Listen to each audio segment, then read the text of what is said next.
What's up everyone, how are you all? Today we are back with another blazing Naruto story.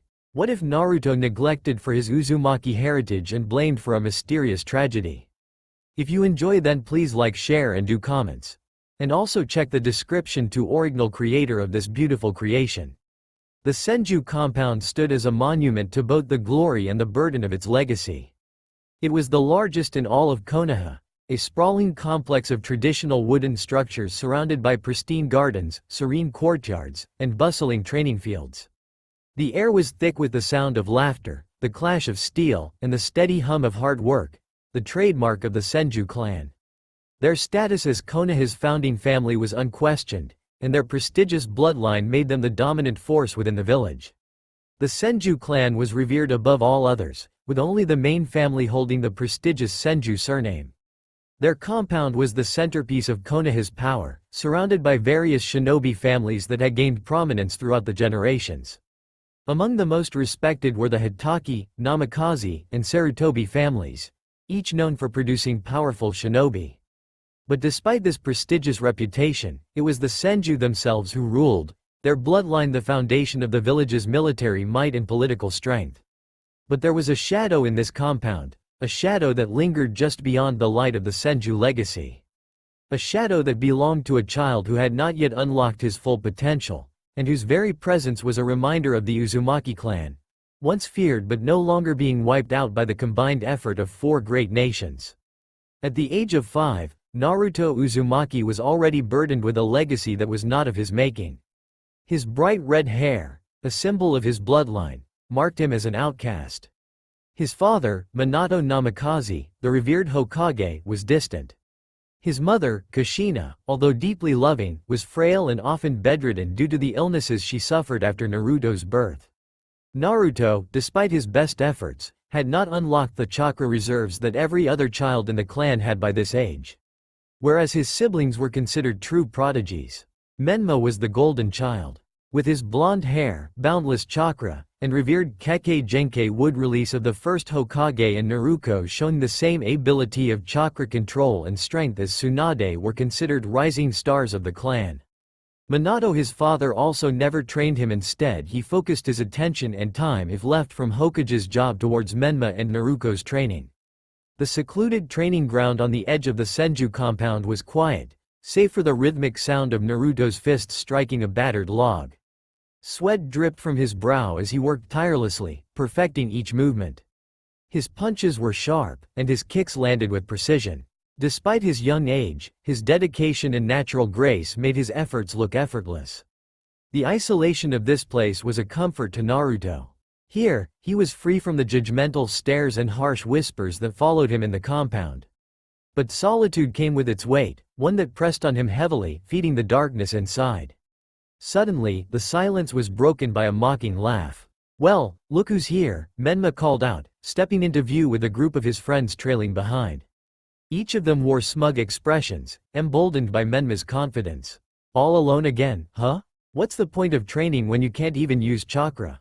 Naruto didn't respond, his fists tightening as he continued to strike the log.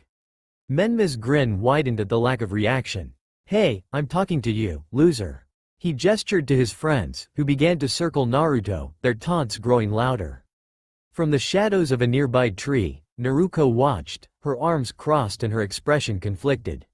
She wanted to step in, to stop Menma, but fear of the clan's expectations and wrath held her back. "Why don't you show us what you're working on?" Menma sneered, stepping closer. "Oh wait, you can't. No chakra, no talent, no future." Naruto finally stopped, turning slowly to face Menma. His red hair clung to his damp forehead, and his piercing blue eyes locked onto his brother's. "Leave," he said simply, his voice steady but laced with quiet anger. "Let's see how long you last, brother," Menma taunted, charging forward. Menma's opening strike was fast, a right hook aimed at Naruto's temple. Naruto sidestepped gracefully, his movements fluid as water, and retaliated with a quick jab to Menma's ribs. The hit landed, but Menma shrugged it off, grinning. "Is that all you've got?" Menma taunted, sweeping low with his leg to trip Naruto. Naruto jumped just in time, countering with a spinning kick aimed at Menma's chest. Menma blocked with his forearm, the impact sending vibrations up his arm. He retaliated with a flurry of punches, forcing Naruto to backpedal. Naruto's eyes narrowed as he read Menma's movements, dodging a left hook and weaving under a wild haymaker. With a calculated pivot, he delivered a sharp elbow to Menma's side, causing him to stumble. The crowd gasped at Naruto's precision and poise. "Lucky shot," Menma growled, regaining his balance. His frustration was evident as he charged again, his attacks growing more reckless.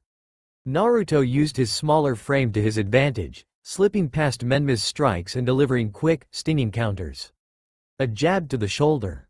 A palm strike to the sternum. A sweep at Menma's legs almost toppled him. Menma's grin faltered as Naruto's skill became undeniable. "You think you're so smart, don't you?" Menma spat, jumping back to create distance. Naruto barely had time to react as Menma completed the seals for his jutsu. Earth release. Earth wave technique. Menma bellowed. The ground beneath Naruto rippled violently, a shockwave surging toward him and causing him to stumble. He lost his footing as Menma charged forward, his movements fueled by arrogance and brute strength. "I'll show you who the real shinobi is," Menma roared, leaping high into the air to deliver a decisive kick to Naruto's chest. The moment hung in tense silence. And then, a blur. Before Menma's strike could connect, a sudden force exploded onto the scene. In an instant, Menma's arm was twisted behind his back, his face pressed into the dirt with a precision and speed that left the crowd speechless. A faint gasp rippled through the onlookers. When the dust cleared, the silver-haired shinobi stood towering over Menma, his grip unyielding. This was Hitaki Kakashi, known throughout the Senju clan as a prodigy and a living legend. He carried an air of effortless confidence, his movements precise and deliberate. Despite his fame, he was approachable, a mentor who believed in guiding the next generation. Among the children and adults alike, Kakashi was a figure of respect, second only to Minato in the eyes of the clan. Intervened. His steel-gray eye bore into Menma's with a mixture of disappointment and authority. "Menma," Kakashi said, his tone calm but carrying an unmistakable edge. "That's enough." The murmurs in the crowd grew louder. "It's Kakashi. He's so fast. I didn't even see him move. Of course, he'd stop this. He's the only one who can." Naruto crossed her arms, narrowing her eyes at the scene, while a few others exchanged smirks at Menma's humiliation. What are you doing, Kakashi?" Menma stammered, struggling uselessly against the firm grip. "I was just teaching him a lesson." Kakashi's eye narrowed slightly, his voice dropping. "And you think recklessness like that makes you stronger? That jutsu could have hurt someone, or worse." He released Menma with a final shove, his expression calm but unyielding. Menma stumbled back, clutching his wrist, his pride clearly wounded. Turning to Naruto, Kakashi's tone softened. "Naruto, are you okay?" Naruto, still brushing dirt off his scraped hands, looked up.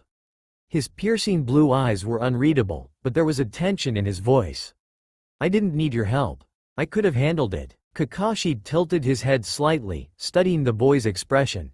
But he didn't press. Naruto turned abruptly, walking away from the training field. His shoulders were tense, his fists clenched. Kakashi watched Naruto's retreating figure, his gaze lingering. He turned back to Menma, his expression now firm. "Menma, strength isn't just about brute force.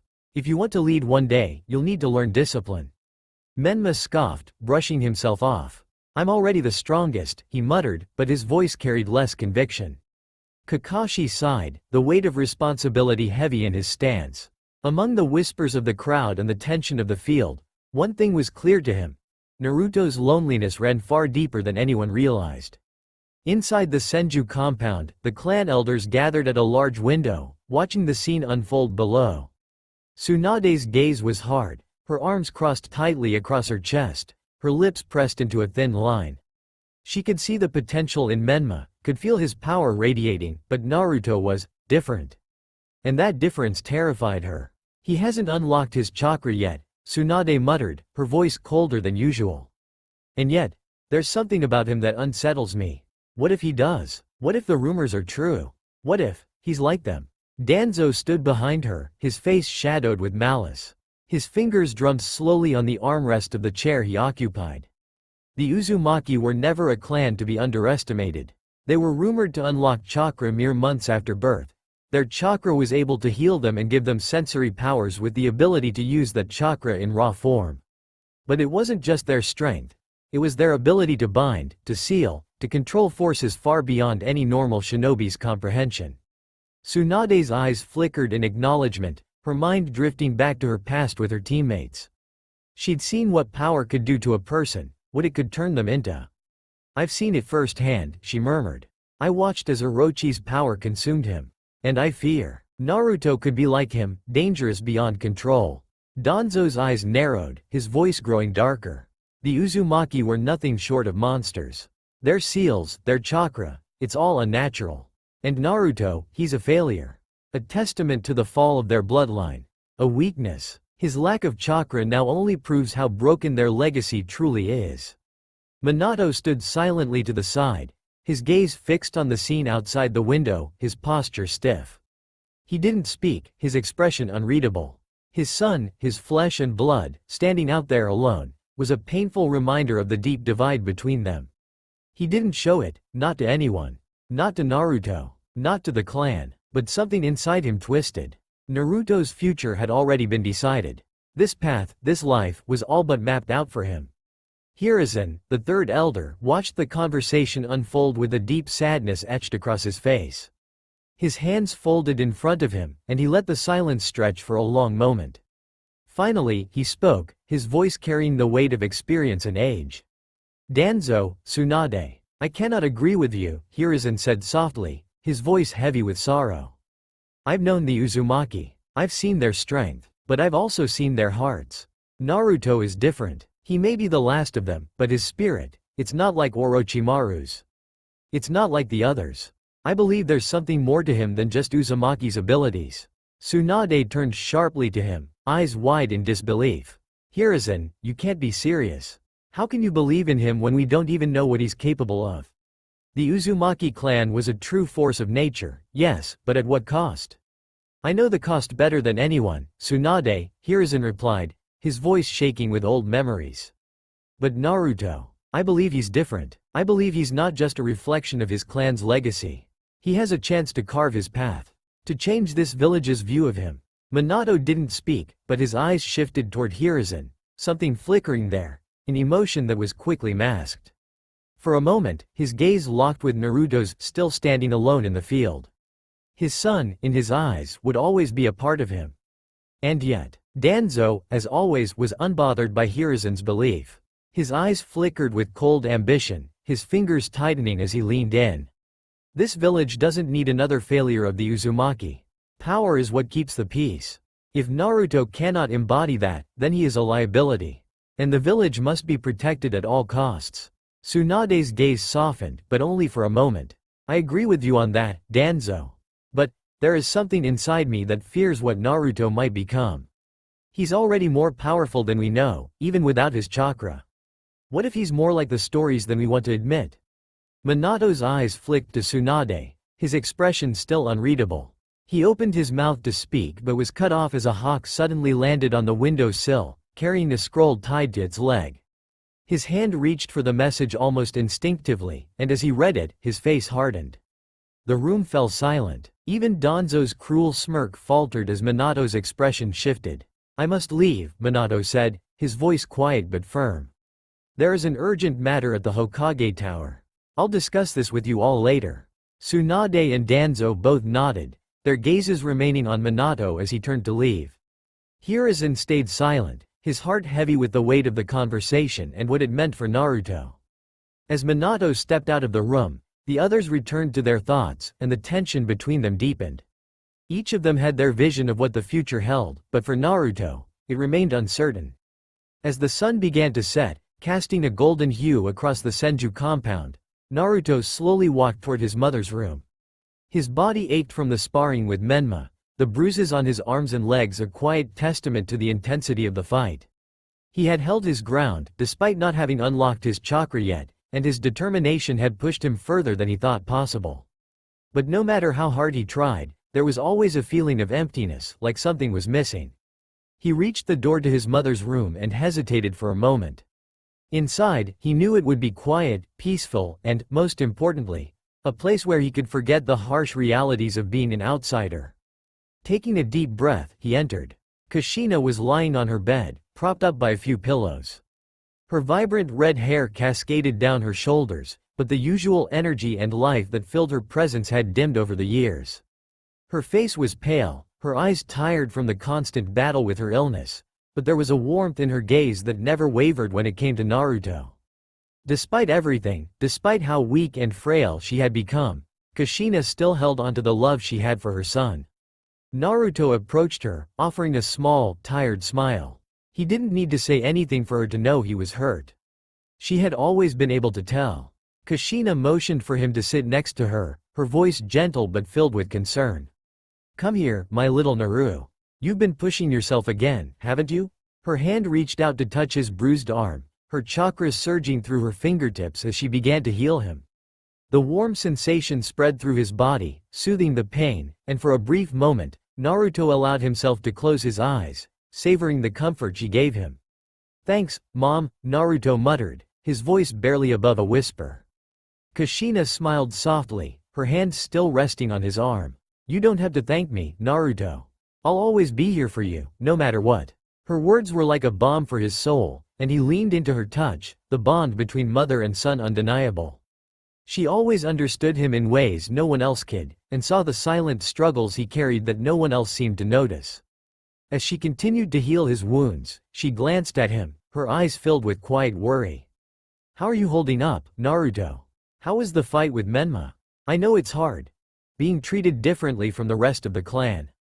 Naruto clenched his fists. "He's always like that, Mom. Nothing I do is ever good enough for him." He could feel the bitterness rising in his chest, but he pushed it down, focusing on the soothing warmth of her chakra. Kushina sighed, her expression softening with a mix of sadness and understanding. "I know, my dear. I know. Menma has always been so proud. Menma and Naruto both are blinded by the clan and their abilities that they couldn't see they're hurting their family." She paused, her eyes gentle but firm as she looked at him. "You will unlock your chakra when you're truly ready. Not because of anyone else, but because you will find the strength within yourself when the time comes to protect yourself or your close ones." Naruto met her gaze, her words sinking deep into his heart.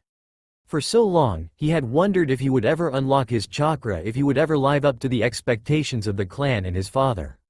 But Kushina's belief in him, her unwavering faith, gave him a sense of purpose he hadn't realized he was missing. "I believe in you, Naruto. Don't forget that, even if the rest of the world looks at you with doubt or fear. You're more than enough," she said softly, her voice full of conviction.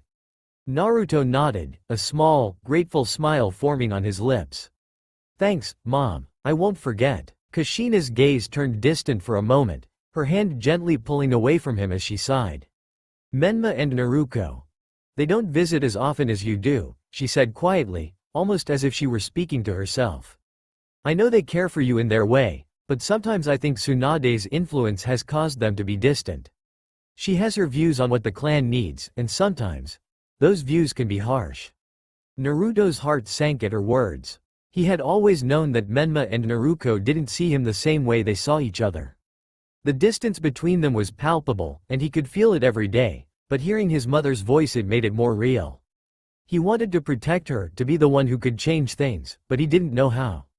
"Don't worry about them, Mom," Naruto said quietly. "I'll make sure you're okay. That's all I need to focus on." Kushina looked at him, her eyes soft but tinged with sadness. "You don't have to carry everything alone, Naruto.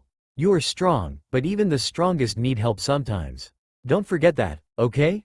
"I won't," Naruto promised, his voice firm. She smiled at him, a proud, gentle smile. "Good. And remember, Naruto, the Uzumaki were a powerful clan. Not because of their chakra or their seals, but because they believed in one thing above all else: family. They protected their own, no matter the cost. That's what you come from. You carry that strength inside you, whether you've unlocked your chakra or not." Naruto's heart swelled at her words, and for a moment, he felt the weight of his bloodline, the strength of the Uzumaki clan, coursing through him. He glanced at her, his expression resolute. "I'll protect you, Mom. No matter what, I promise." Kushina reached out and cupped his cheek with her hand, her touch warm and loving. "I know you will. I know you will." The early morning air was biting, the cold seeping into the grand halls of the Senju compound. Darkness clung to every corner, shadows stretching ominously along the frost-tipped paths. The compound was silent, save for the occasional whistling of the icy breeze and the distant shuffle of guards on their patrols. It felt as though the world itself was holding its breath. Inside the Namikaze residence, Naruto was the only one awake. He moved with practiced quiet, his soft footsteps barely audible on the cold wooden floors. Peeking into his mother's room, he confirmed she was still asleep, her pale face serene but weak. His siblings' training wasn't until later that morning, and his father had yet to return from the Hokage's office. It was the perfect time to leave. He approached the door, his hand reaching for the doorknob. But just as his fingers brushed the cold metal, a presence stopped him. A faint shift in the air, a sensation he couldn't ignore. His body tensed, instincts honed by solitude taking over. "Where are you going at this hour?" a familiar voice asked, cutting through the silence. Naruto turned to see Naruko, her amber eyes sharp but laced with something unspoken. "Nothing of your concern," Naruto replied flatly, his voice low. "Tell Mom I'll be out for the day. She'll understand." Naruko narrowed her eyes, her tone turning haughty.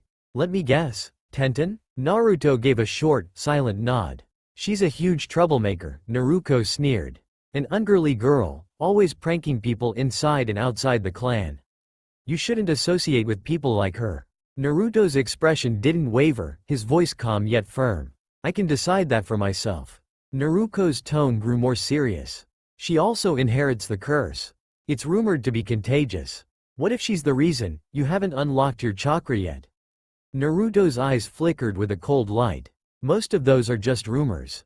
You should be better than to believe baseless gossip." Naruko hesitated, biting her lip. "What are you planning to do all day, then?" "Probably training," he said curtly, stepping closer to the door. Her eyes narrowed. "What kind of training and how did your speed increase so much?" Naruto let out a faint sigh. "Lady Tsunade's little spy, aren't you? She doesn't hate you, you know," Naruko said, her voice softer now. "She's just bothered by how secretive you are. She cares about you. And I." Naruto didn't let her finish. "But I don't care," he said, his tone sharp and final as he opened the door and stepped out into the cold morning. "I care too." Hokage Office. The Hokage office, situated beneath the towering Hokage monuments at the center of the village, carried an air of authority and secrecy. Its dimly lit interior was filled with shelves of scrolls, portraits of past Hokage adorning the walls, and a single lamp casting light on a desk cluttered with papers. The title on one open scroll read, Kumogakure Alliance, its bold characters stark against the parchment. Minato Namikaze, the fourth Hokage, stood by the window, his gaze fixed on the horizon. Despite a sleepless night, his face betrayed no weariness. His posture was composed yet expectant, as though he awaited something, or someone. A knock on the door broke the silence. "Enter," Minato said calmly.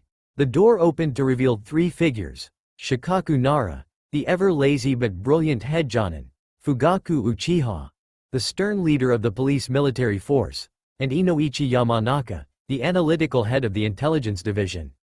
Each exchanged brief greetings before settling into the chairs before Minato's desk. Minato wasted no time. "Thank you for coming on such short notice." Fugaku, his sharp eyes narrowing slightly, responded, "I assume it's an urgent matter." Minato nodded, his hand resting on the scroll. "It's about Kumo's alliance request." The room's atmosphere shifted. Shikaku's passive face twitched slightly, and he muttered, "Troublesome."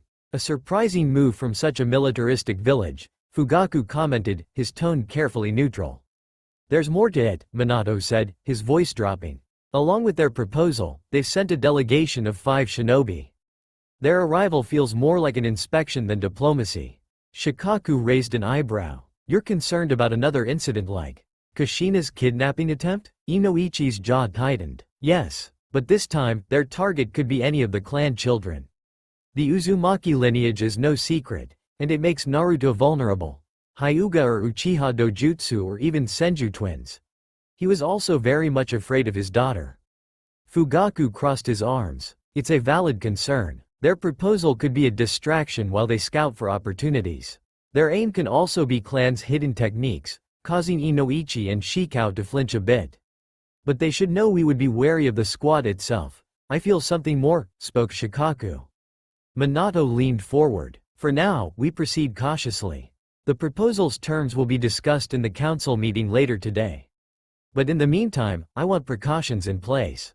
Fugaku, I'm granting the police force authority to monitor Kumo's delegation closely. If anything suspicious occurs, act immediately.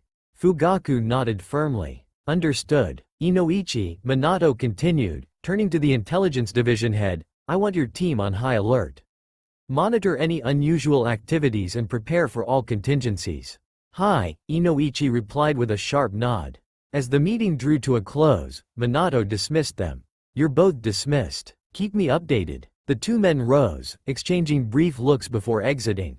Shikaku lingered behind, leaning casually against the desk. Minato turned to him. What's your assessment, Shikaku? Anything unusual in their arrival? Shikaku rubbed the back of his neck. Nothing concrete, but something about this delegation feels off. They're too cautious, almost like they're hiding something. Minato's eyes sharpened. Keep digging. I suspect there's more at play here, possibly betrayal from our end also. Report directly to me. Troublesome, Shikaku muttered again, but nodded. I'll look into it. As Shikaku left, Minato moved to his desk, penning letters to all major clans, urging them to tighten security. Another knock sounded on the door, and his assistant entered, a stack of documents in hand. More work, more decisions. Minato sighed inwardly but took the papers, his focus returning to the task at hand. Behind his calm exterior, the weight of protecting the village and his family pressed heavier than ever. Naruto jogged through the Senju compound, a mischievous grin tugging at his lips. He was heading toward his favorite place in the entire village, Higarashi's shop. It wasn't just the weapons or the odd collection of strange trinkets that made it special. It was the warmth of the people inside. The Higurashi family lived at the very edge of the compound. Their house is modest but welcoming, with a workshop attached. The clang of tools and the hum of a forge were constant companions to the laughter and chatter that filled the air. Naruto loved visiting, especially to hang out with Tenten, his best friend and fellow troublemaker. As he approached the shop, an unexpected scene greeted him. From the backyard came the unmistakable sound of kunai whizzing through the air and shouting. Naruto peeked around the corner to see Tenten launching a relentless barrage of kunai and shuriken at her older brother, Rock. Rock, grinning ear to ear, dodged effortlessly while holding a rice cake in one hand, occasionally catching her projectiles like it was a casual workout. You ate all our lunch, you pig-headed rice thief. Tenten yelled, throwing a particularly sharp kunai. Rock ducked, the kunai embedding itself in a tree behind him. It's called carb loading, sis. I need energy for my missions, he replied, taking another bite of the rice cake mid-dodge. Energy? You've got enough energy to wrestle a bear. Tenten shouted, her face turning crimson. Naruto couldn't help but laugh. Hey, Tenten, don't waste all your weapons on him. Save some for me, I'm starving too. Tenten turned, glaring at Naruto as if he'd just insulted her entire family. You think this is a joke? I woke up at 5 a.m. to make those rice cakes. They were supposed to be for our picnic in the woods. Okay, calm down. I'll make it up to you. Naruto said, raising his hands in mock surrender. How? Tenten demanded, hands on her hips. I'll catch us some fish at the river. Fried fish is your favorite, right? Naruto offered, trying to sound convincing. Tenten squinted at him suspiciously. You'd probably scare all the fish away with your noisy splashing. Hey, Naruto protested, offended. I'm stealthy, like a ninja. Rock, watching the exchange while chewing, chimed in, more like a noisy squirrel. Don't you have somewhere to be, Rock? Naruto shot back. Oh, right, Rock said, suddenly remembering. Mission time. Later, losers. With a playful salute, he sprinted off toward the Hokage monument, leaving behind an infuriated Tenten and a smirking Naruto. Tenten sighed dramatically, her hands falling to her sides. I swear, one of these days, I'm going to invent a weapon specifically for annoying brothers. I'll help you test it. Naruto offered with a wide grin. Tenten couldn't help but laugh, shaking her head. Come on, let's head to the river. Maybe we'll find something to eat. Or we could prank Rock when he gets back, Naruto suggested, his eyes sparkling with mischief. "Oh, that's happening," Tenten said, smirking as they set off toward the forest. As they ran through the hidden escape they found under walls and through the forest toward the Naka River, Naruto felt a rare sense of peace. With Tenten, everything felt lighter and simpler. She didn't care about the whispers or the stares, she just saw him as Naruto. Out here, in the woods with her by his side, life was perfect, no burdens, no expectations, just laughter and freedom. Near the Shinobi Police Force headquarters, Fugaku Uchiha stood composed yet alert outside the inn reserved for foreign delegates. The inn, located near the Shinobi Police Force station, was heavily guarded, a pivotal role in safeguarding the village. Known as the backbone of Konoha's military force, the police were tasked with protecting its citizens and maintaining law and order. Despite the stern exterior he maintained, Fugaku was preoccupied with the brewing tensions. He had ordered increased patrols around the village and reinforced the defenses within the Uchiha compound. Even his eldest son, Itachi, had been temporarily relieved of his usual duties to ensure the clan's safety. However, Fugaku's mind lingered on his daughter, Kiyomi, and the potential dangers she might face. He was pulled from his thoughts by the sight of two figures bounding across rooftops, their swift movements signaling urgency. The closer they came, the clearer it became who they were.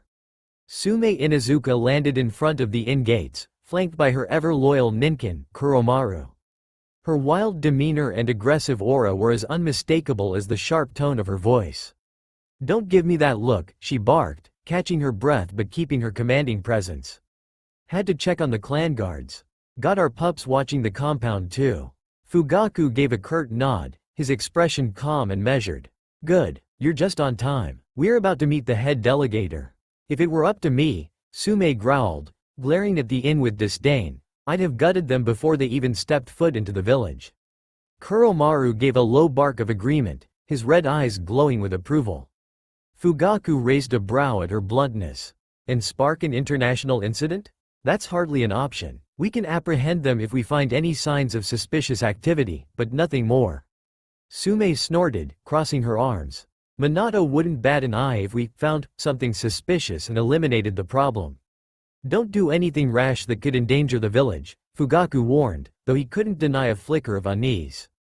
Sume's fiery nature and impulsive tendencies always made her a wild card in tense situations. Kuromaru gave a contented huff as Sume ruffled his fur. "You're too cautious, Uchiha. That's why you don't get to have fun." Before Fugaku could retort, a soft voice behind him drew his attention. "That's your pups, isn't it?" Turning, Fugaku spotted his son Itachi walking toward him, accompanied by Kiyomi, his youngest child. The girl, bright-eyed and full of energy, was holding her brother's hand with a determined look. "Father," Itachi began, his voice calm and respectful, "I'm taking Kiyomi to the Naka River for training." Fugaku's brows furrowed slightly. "You know the current situation." "She insisted," Itachi replied evenly. Kiyomi stepped forward, clutching her brother's hand tightly. "Today is brother's day off. I want to train with him." Fugaku sighed, her enthusiasm wearing down his reservations. "Very well. But be home before dusk, and keep her safe, Itachi." "Yes, father," Itachi replied with a nod before leading Kiyomi away. Fugaku watched them leave, noting how Kiyomi's usual seriousness gave way to a rare joy as she walked beside her brother. "She's got more spark than you, Uchiha," Sume teased with a smirk. "Kid's a firecracker." Fugaku ignored the jab, his attention returning to the inn. "Let's see what this head delegator has to say." With that, the two clan heads strode toward the inn, the air heavy with the weight of duty and distrust. The Senju compound was unusually calm, and Tsunade was enjoying a rare moment of peace. There were no pressing cases at the hospital, no clan complaints to deal with, and the warmth of the morning sun brightened her mood. She had an hour before her hospital duties began, and she intended to wrap up her clan responsibilities swiftly. A letter marked urgent and sealed with the Hokage's emblem was delivered to her desk. Breaking the seal, she unfolded the parchment. It was from Minato, the fourth Hokage. The message was concise but alarming. It concerned the arrival of the Kumo delegation and instructions to increase the security of the Senju clan, particularly Naruto. "Naruto is in his house, right?" Tsunade's tone was casual but laced with subtle authority. Naruko flinched. Her hesitation betrayed her immediately. Naruto sneaking out toward the forest had become a routine occurrence, and she knew her aunt wouldn't be pleased. So, he's left with that girl, I suppose? And Rock, Tsunade sighed, her eyes narrowing. Naruto's gaze dropped to the floor. I don't know exactly where. He didn't say. He had a mission allotted, I suppose, said Shizune. That damned Uzumaki, Tsunade muttered under her breath, pinching the bridge of her nose in frustration. Turning to Shizune, who was standing nearby, she issued swift orders. Shizune, find out who saw Naruto leave the compound and with whom. Also, summon Kushina, she may know his whereabouts. This is urgent. Shizune nodded and left the room in haste. Naruto, sensing the growing tension, asked cautiously, what has my brother done now? Tsunade's expression darkened. The Kumo delegation fleet has entered the village. If their intentions are anything like the last incident, their target is likely Naruto. Naruto's eyes widened in shock. Why would Naruto be targeted? Tsunade's gaze softened, though her voice remained firm. You mean to tell me you've never heard about your mother's incident? Naruto shook her head, confusion evident on her face. No, what happened? Tsunade exhaled deeply, her tone growing grim as she recounted the tale. Years ago, when your mother was around Naruto's age, she was abducted by Kumo shinobi during the Third Shinobi War. Their goal was to exploit her Uzumaki heritage.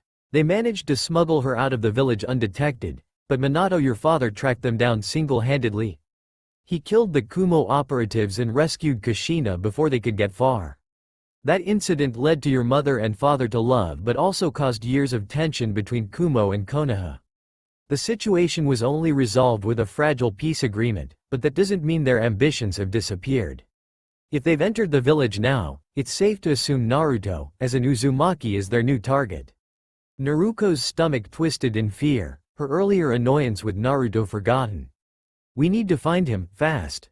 Tsunade nodded grimly. Exactly. And this time, we can't afford to be a step behind. The Namikaze estate, though grand, felt devoid of life. Nestled deep within the Senju compound, it stood as a testament to prestige, yet within its walls lingered an unbearable emptiness. Kushina awoke to the familiar silence, the heavy weight of loneliness settling over her like a second blanket. She reached out instinctively, only to find the space beside her cold. Minato was gone, so were Naruto, Menma and Naruko. With effort, she pushed herself up from the futon, her body weak from years of lingering illness. The air in the room was stale, the silence oppressive. Outside, she could hear the distant commotion of the village, a stark contrast to the stillness within her home. She moved toward the window, brushing aside the curtains with trembling hands. What she saw made her pause. The clan was unusually active. Shinobi were patrolling the streets in higher numbers, their movements sharp and urgent. Guards were stationed at key intersections, their hands resting tensely on their weapons. Something was wrong. A shadow flickered above her. Kushina's eyes darted upward, her instincts kicking in despite her weakened state.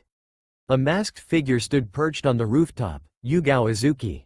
Master, Yugao greeted, dropping down gracefully, landing without a sound. Kushina exhaled, steadying herself. Yugao was the last of the Azuki clan known for their loyalty towards Uzumaki clan, her family wiped out in a tragic accident. From that moment on, she had sworn herself to serving Kushina with unwavering loyalty. How's your health today, Master? Yugao asked, her voice tinged with concern.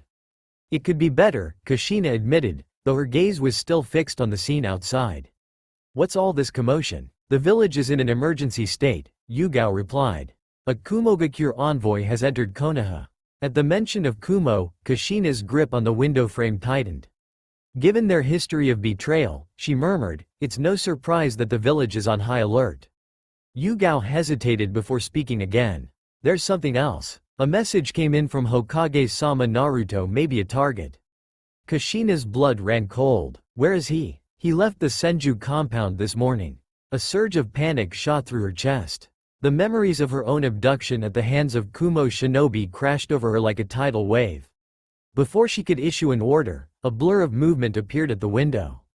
Yugao reacted almost instantly. By reflex her blade was drawn in a flash, and within a heartbeat, she had the intruder pinned against the wooden floor, her kunai pressed to their throat. Wait, it's me. The figure choked out, looked with fear towards her. Yugao narrowed her eyes before slowly easing her grip. The woman beneath her was none other than Shizune, Tsunade's trusted assistant. Kushina exhaled, her weakened body trembling from the adrenaline rush. Her ninja instincts had dulled, she hadn't even sensed Shizune's approach. "I'm here on Tsunade-sama's orders," Shizune said, rubbing her neck where the blade had nearly cut. "She summoned you regarding Naruto." Kushina forced herself to calm down. "Where is she?" "At Konoha Hospital." Kushina took a deep breath, steadying herself. She couldn't afford to be weak now. "Then we shouldn't waste any time," she said. Yugao gave her a sharp nod, but her grip on her blade didn't loosen. Something still felt off. As the three women left the Namikaze estate, the distant sense of an unseen presence watching them never faded. Konoha Intelligence Department. The Konoha Intelligence Department was a place of constant vigilance, a nerve center that ensured the village remained aware of all looming threats. Unlike the loud, bustling training grounds or the formal elegance of the Hokage's office, this place was built for secrecy. It was a high-security intelligence agency, where information was power and silence was its guardian. The underground facility below the department was filled with sensor nin, many from the Yamanaka clan, seated at workstations equipped with intricate chakra-amplifying machines. Dim lights flickered over their screens, illuminating tired but focused faces. Whispers filled the air, blending with the hum of machinery and the occasional clatter of paper. They monitored everything: fluctuations in chakra signatures, coded transmissions, anomalies in movement patterns. At the heart of it all stood Inoichi Yamanaka, head of the department, his sharp eyes scanning reports while overseeing his subordinates. The job required patience and intuition, qualities he possessed in abundance. But today, something pulled his attention elsewhere. A familiar presence. In the Shinobi Record section, a restricted archive accessible only to high-ranking officials, someone was combing through classified mission reports. Inoichi stepped inside, his footsteps echoing softly in the dimly lit room. A single desk lamp illuminated the area, casting long shadows on the stone walls. Sitting at the desk, surrounded by stacks of mission files, was Shikaku Nara. Inoichi smirked. "Hey, pal." Shikaku barely looked up. "Hi, you spooked me a little." Inoichi raised an eyebrow. "Find anything?" Shikaku sighed, rubbing his temples. "Nah." Inoichi pulled up a chair and leaned back lazily. The dim glow of the lamp reflected in his sharp, calculating eyes. "I just don't trust this whole situation," Shikaku muttered. "Something isn't adding up with Kumo." Inoichi exhaled, stretching his arms. "Man, you're always overthinking. Maybe you just want an excuse to avoid going home." Shikaku gave him a dry look. "Funny." Inoichi chuckled. "Look, the treaty's solid. There's no evidence of a traitor. And Kumo isn't stupid enough to risk war. You've been wrapped in this overthinking." He gestured vaguely at the reports. "Maybe this is all just fate, some divine plan for peace for all nations." Shikaku scoffed. "Fate, huh? Minato doesn't believe in fate. He believes in being careful, not making the same mistakes as his predecessors." Inoichi's expression darkened. The third Hokage's mistakes did cost Kushina her freedom as a child. And now her son is being targeted.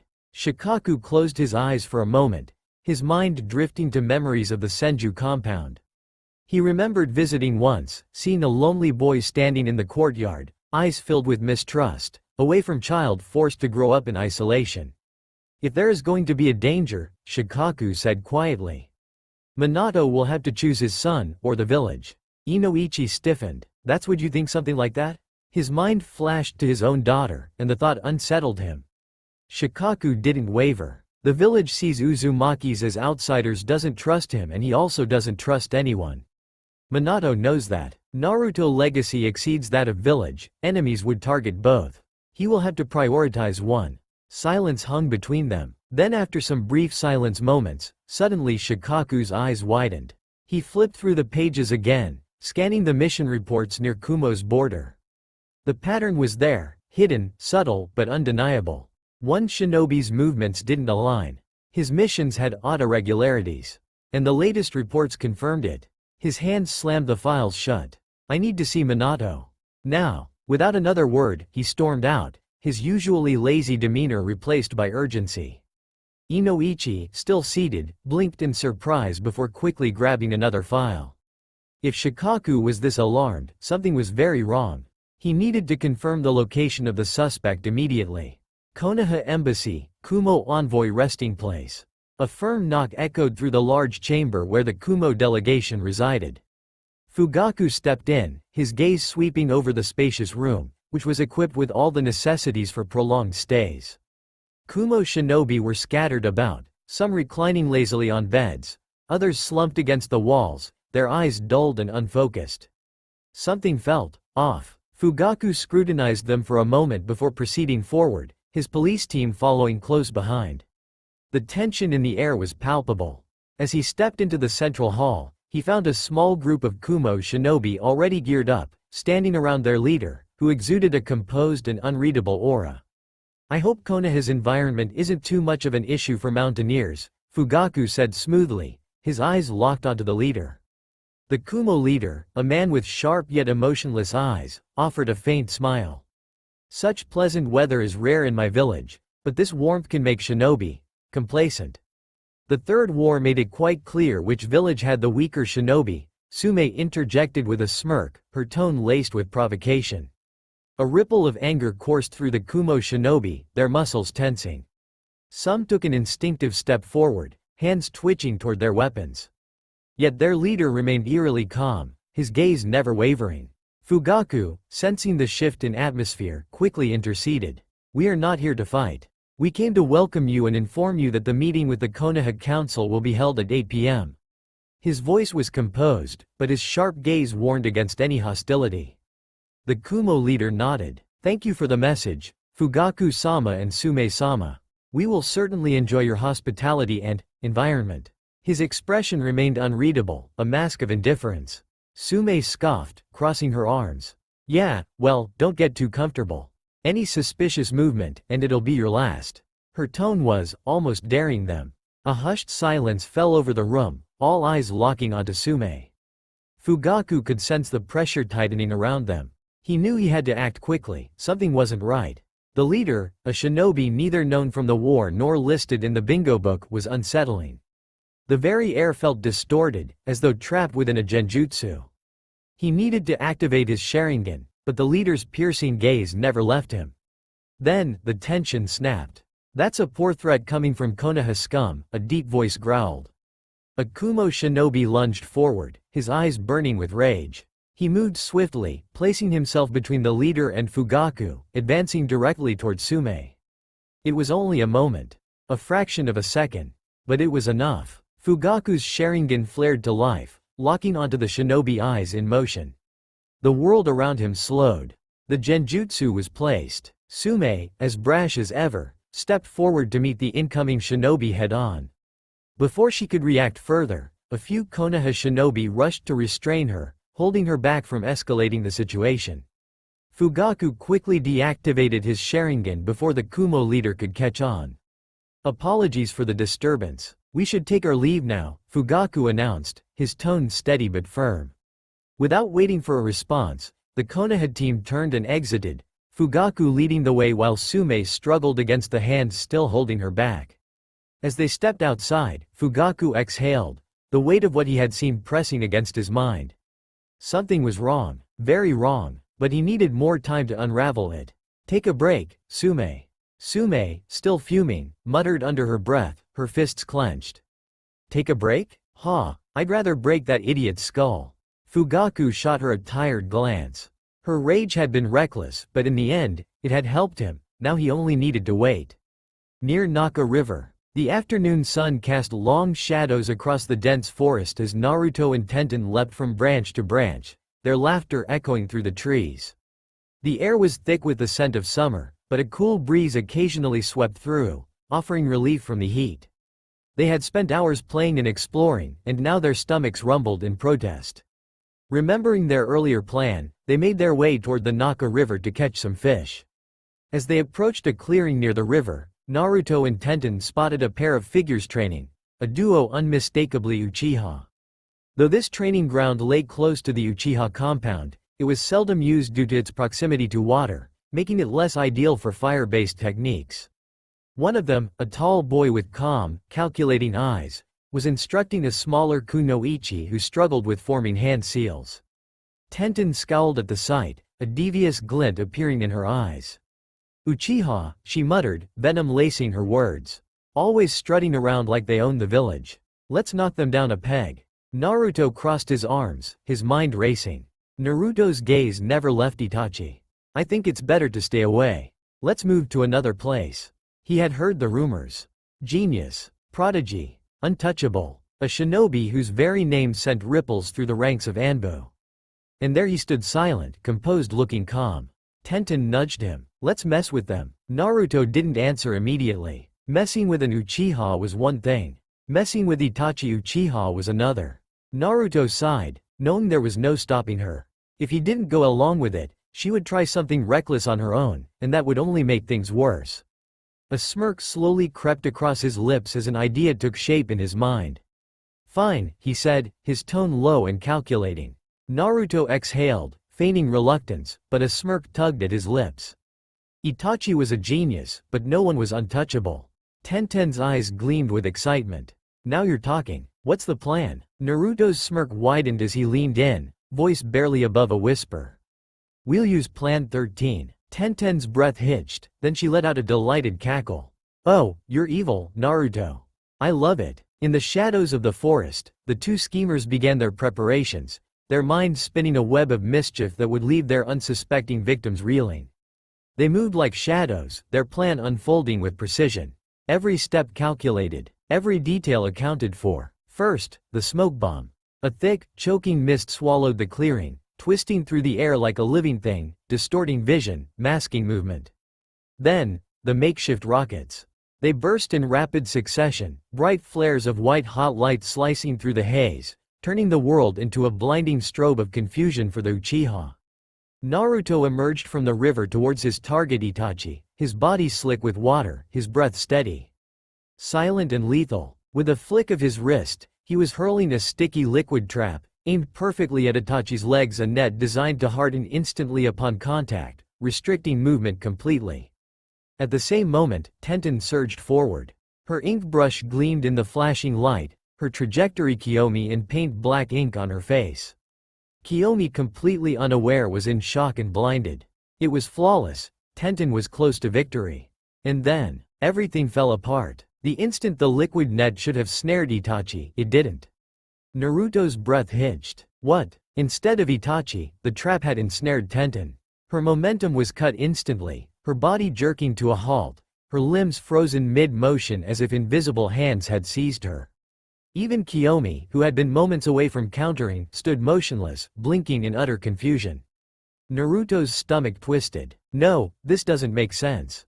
That was perfect. How'd Tenten got trapped? Then the smoke thinned, curling away like ghostly fingers, revealing a figure standing untouched in the center of it all. A single, unshaken presence. "You were saying?" The voice was calm, too calm. Naruto's blood turned to ice. There he stood, Itachi Uchiha, unscathed, unbothered. His Sharingan spun lazily, as if he had only barely exerted the effort to activate it. Not a hair out of place. Not a single misstep. His posture hadn't changed, his hands still tucked into his sleeves, his expression utterly unreadable. But that wasn't what made Naruto's breath catch. It was the way Itachi looked at him. Not amused, not smug, not even annoyed, just bored, as if this was expected. As if everything they had done was nothing more than a child's game, something he had already seen, lived through, dismissed. Naruto's heartbeat pounded in his ears. When? How? He didn't move, but then he saw it. The faintest flicker, a shimmer in the air. The lingering afterimage of a movement so fast that his brain hadn't even registered it. A genjutsu. A trap laid the moment they had entered his presence. A trap they had never even realized they had already fallen into. Naruto swallowed hard, his throat dry. The hunter had never been them. They had always been the prey. "Impressive," he murmured, his deep voice cutting through the tense silence. "For your age, your execution was remarkable." Naruto's fists clenched. "TCH, we almost got you." Itachi's lips barely curved. "No, but you were closer than most." His gaze shifted toward Naruto, his Sharingan gleaming as if committing every detail to memory. Your speed is exceptional for a child your age, and the weapon you crafted, the sticky trap, ingenious. You lack refinement, but the foundation is there. Naruto blinked, caught off guard by the rare praise. Then Itachi turned to Tenten. Your attack timing needs improvement, he observed, but your instincts are solid. Rock always said you were reckless. Tenten stiffened. You knew my brother? Itachi nodded. He was my teammate once. He talked about you too often. His gaze softened, Tenten swallowed but didn't reply. Then, a sharp scoff cut through the moment. That's it? Kiyomi Uchiha stepped forward, arms crossed. You're just going to let them go? Itachi nodded in response. Kiyomi smirked. They attacked us. They should pay for it. Tenten shot, oh please. Like you've never been on the losing end before. Kiyomi's expression darkened. You got lucky Itachi was here or else I would have. Enough. Itachi's voice carried quiet authority. There are more important matters. His gaze sharpened as he turned back to Naruto and Tenten. Kumo shinobi have entered the village, he said, his tone unreadable.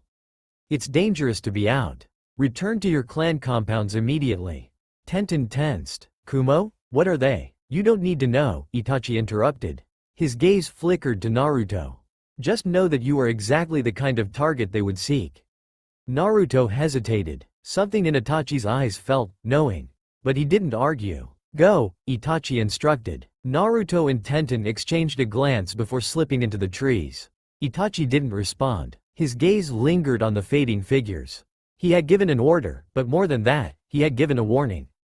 Because while he owed Rock for their past, he owed Kushina Uzumaki far more. But for now he had his hand full with Kiyomi.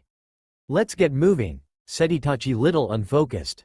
Kiyomi scoffed. They got off easy. Itachi sighed tiredly. The streets of Konoha's village district were lively as always, traders calling out, shinobi moving with purpose, civilians tending to their daily lives. But as Kushina walked, a different kind of attention followed her. Glances. Some were shocked, some filled with fear, others burned with anger. She kept walking, pretending not to notice.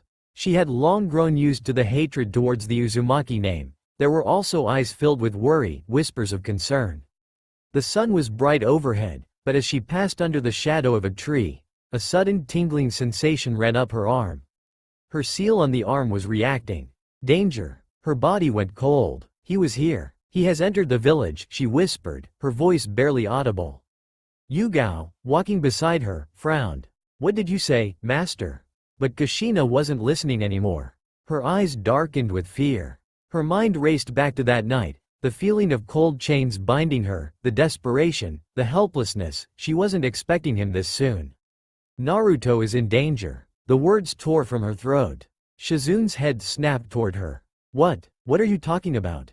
But before Kushina could answer, her legs gave out. Her already weak body, ravaged by illness, collapsed under the weight of her fear. Yugao moved instantly, catching her before she hit the ground. Kushina-sama, hold on. Panic surged through Shizune as she checked her pulse. We had to get her to the hospital. Now. Without another word, they rushed towards Konoha Hospital. When Kushina opened her eyes, the sterile white ceiling of the hospital greeted her. She felt exhausted. The moment she turned her head, she saw Tsunade, Naruto, Shizune, and Yugao standing beside her bed, their faces full of concern. Naruto clutched her hand, eyes glossy with unshed tears. Mom, are you all right? Kushina forced a small smile. Yes, sweetheart, I am fine. Happy to see concern in her daughter's eyes. Tsunade, arms crossed, studied her closely. You said Naruto was in danger. Kushina hesitated. If she told the truth, everything would fall apart. She forced herself to laugh weakly. It was nothing, just a bad thought.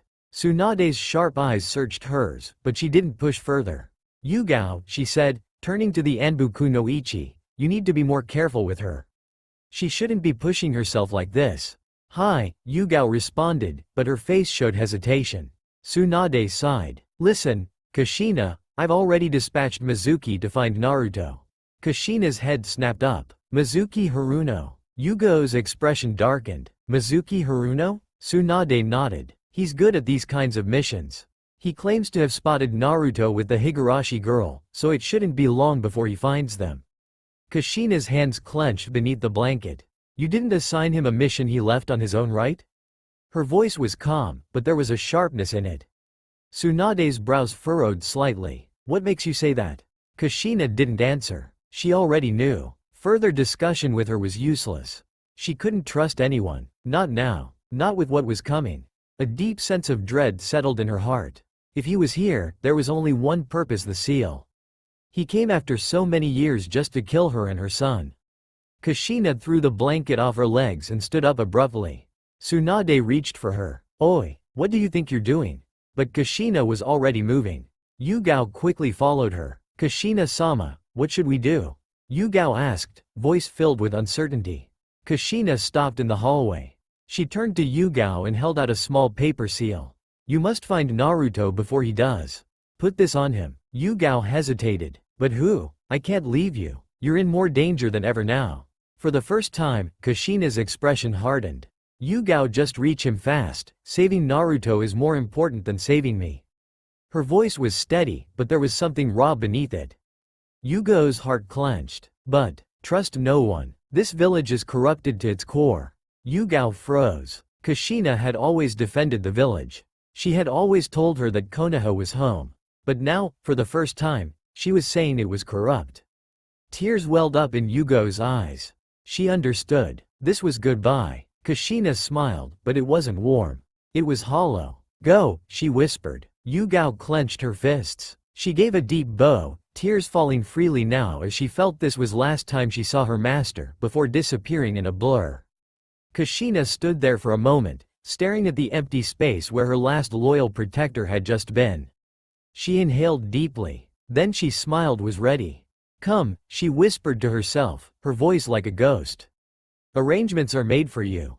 And if the price for her son's safety was her own life, then she would gladly pay it. It was nearing sundown in Konoha. Perched silently atop the tiled roof of the Kumo envoy's guest quarters, Fugaku Uchiha watched the compound with hawk-like focus, the faint breeze tugging at the edges of his dark cloak. His eyes, sharp and patient, tracked every movement below. Tonight, subtlety was his weapon, not force. Earlier, during the formal inspections, he had discreetly cast a layered genjutsu on a low-ranking Kumo shinobi, planting a silent suggestion within the man's mind. A calculated move, waiting for the right moment to bear fruit.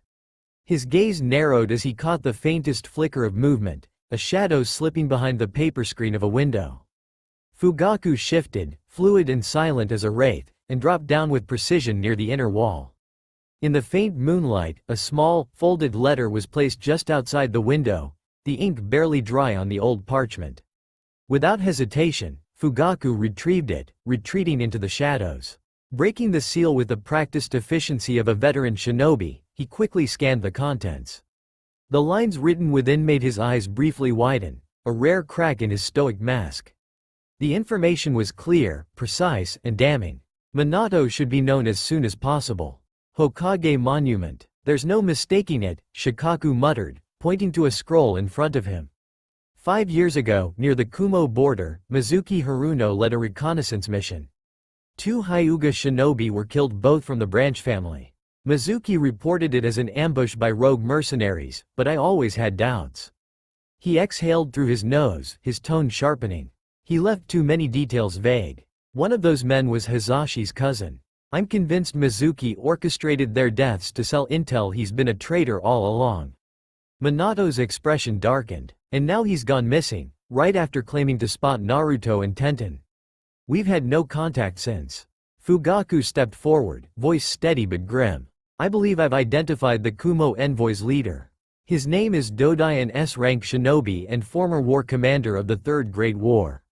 He's known for rubber release techniques and the rare ability to alter not just his appearance, but also his chakra signature. He can slip past sensor barriers undetected, even fool the Byakugan. Shikaku's eyes narrowed. That explains why you were tense at the embassy. Fugaku nodded. Dodai is not a diplomat. I know him, he's a battlefield illusionist, a man who only moves when he's certain of victory. If he's here, it's not to talk peace. Kumo's obsession with the Byakugan never ended, and now, they have a spy and possible more who knows our clan structures, defenses, and key targets. Minato leaned forward, voice like steel. Then the Hyuga clan is the most likely target.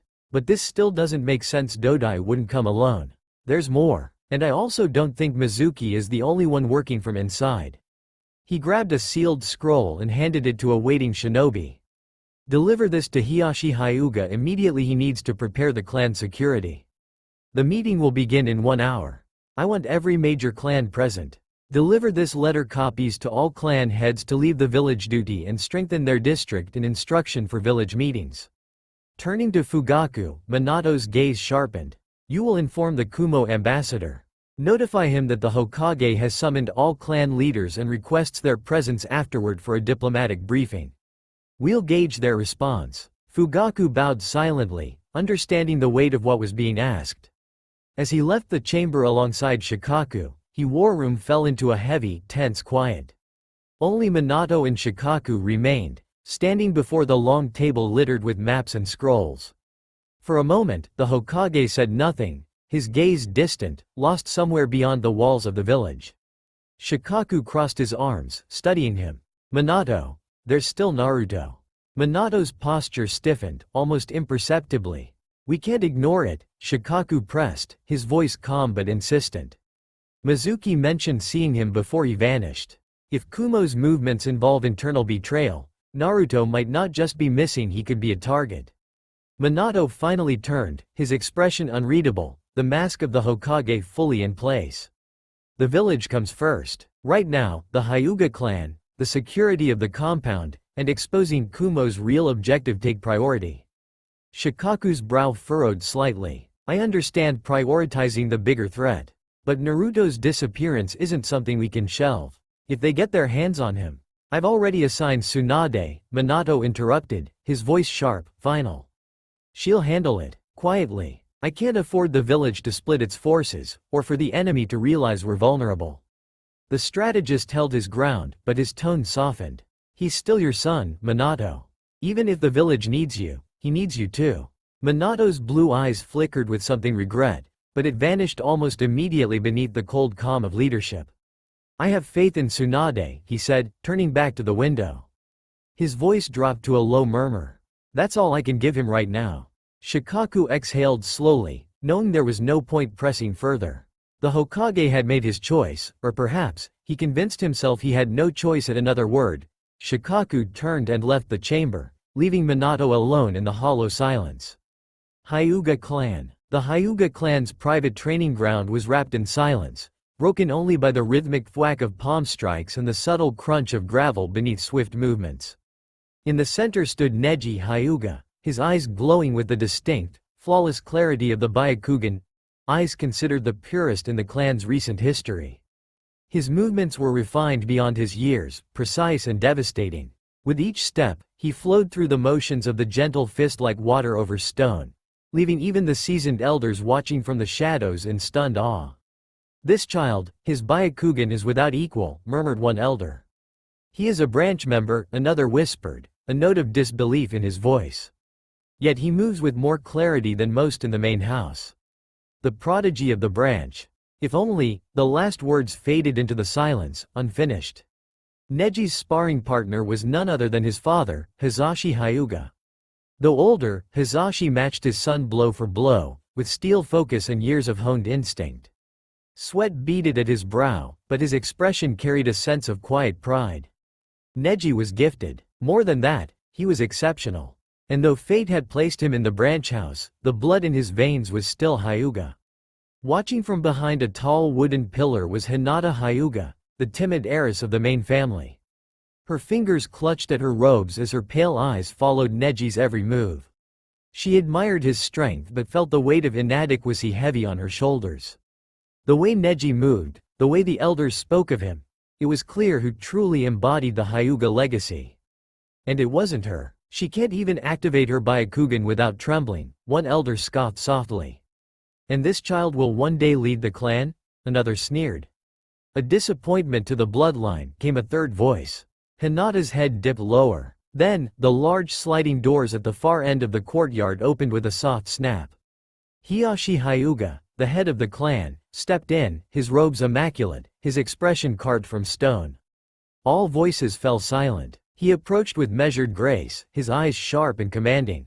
The tension shifted instantly. Hizashi, he began, his tone unreadable, I have been summoned to the inner council. The Hokage suspects that the Kumo envoy may attempt to target the Hyuga. Our clan must be prepared for anything. Hizashi nodded in acknowledgement, but what followed shocked every elder present.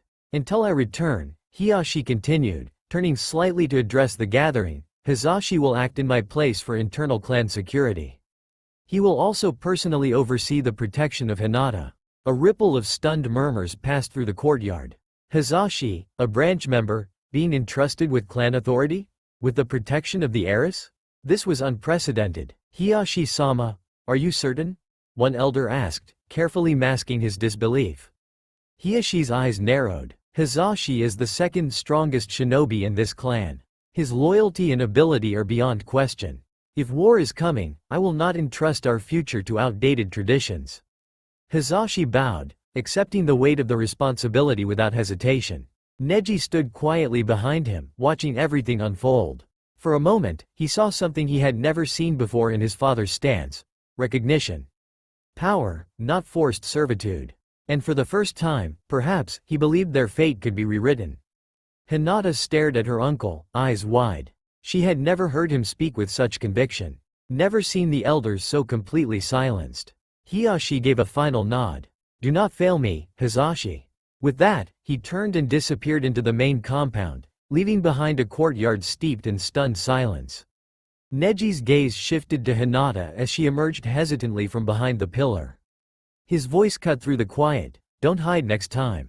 You won't learn anything from the shadows.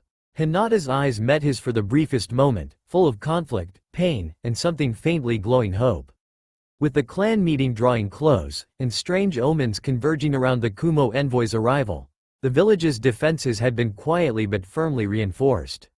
Each clan had taken up the responsibility of safeguarding its compound and maintaining order within its sector.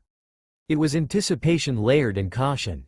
Tsunade walked the Senju compound in silence, her sandals brushing the dry leaves that scattered across its time-worn stone paths. She had ordered a full inspection, but her mind was somewhere else. Naruto still hadn't returned home. It had been too long. And now, Mizuki's betrayal darkened her thoughts like a storm on the horizon. Shizune had knocked on Kushina's doors repeatedly that morning, no response. That silence was louder than any cry. As Tsunade approached the western gate of the Senju district, she caught sight of two familiar figures entering.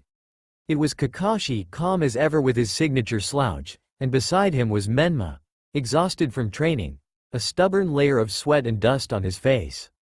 Any word? Tsunade asked, not stopping. Kakashi shook his head. None. He's not been seen by anyone we spoke to on the perimeter.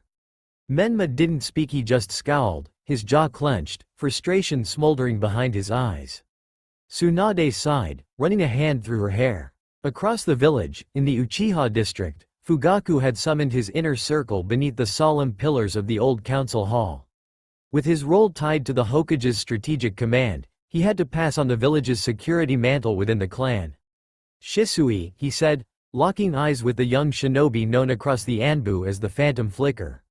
You will take charge of the Uchiha's patrols and external monitoring. Your shunshin is unmatched, and I trust no one more with this role. Shisui, eyes steady and clear, bowed deeply. I will not fail the clan, Fugaku-sama. At the side, Itachi gave a rare nod of agreement, his voice calm but resolute. A wise decision. Shisui is the fastest among us. I'll assist with internal measures. Kiyomi's at home safe. Fugaku acknowledged both with a brief nod. He may have been a stern man, but he knew strength when he saw it, and he valued loyalty above all. Meanwhile, in the Hyuga compound, Hizashi moved with disciplined efficiency, organizing the guard rotation with his usual restraint. His voice was level, and his Byakugan activated only when necessary. His control was admired by most, except one. Beneath the open roof of the eastern hall, Elder Ryutsu stood with arms folded, the creases of his old robe heavy with disdain. We are placing the protection of the clan and the heir in the hands of a branch member, he said, his voice low but thick with disapproval. Tradition does not bend to necessity. Another elder responded, choosing his words carefully, but necessity defines survival. The Hokage himself entrusted Hizashi with the responsibility. Ryutsu scoffed. Entrustment is not entitlement. He is strong, yes, but a Hyuga must be more than strength. It is principle, bloodline, duty. Hisashi, hearing this, offered only a respectful bow. I serve the clan, not myself. That is all that matters.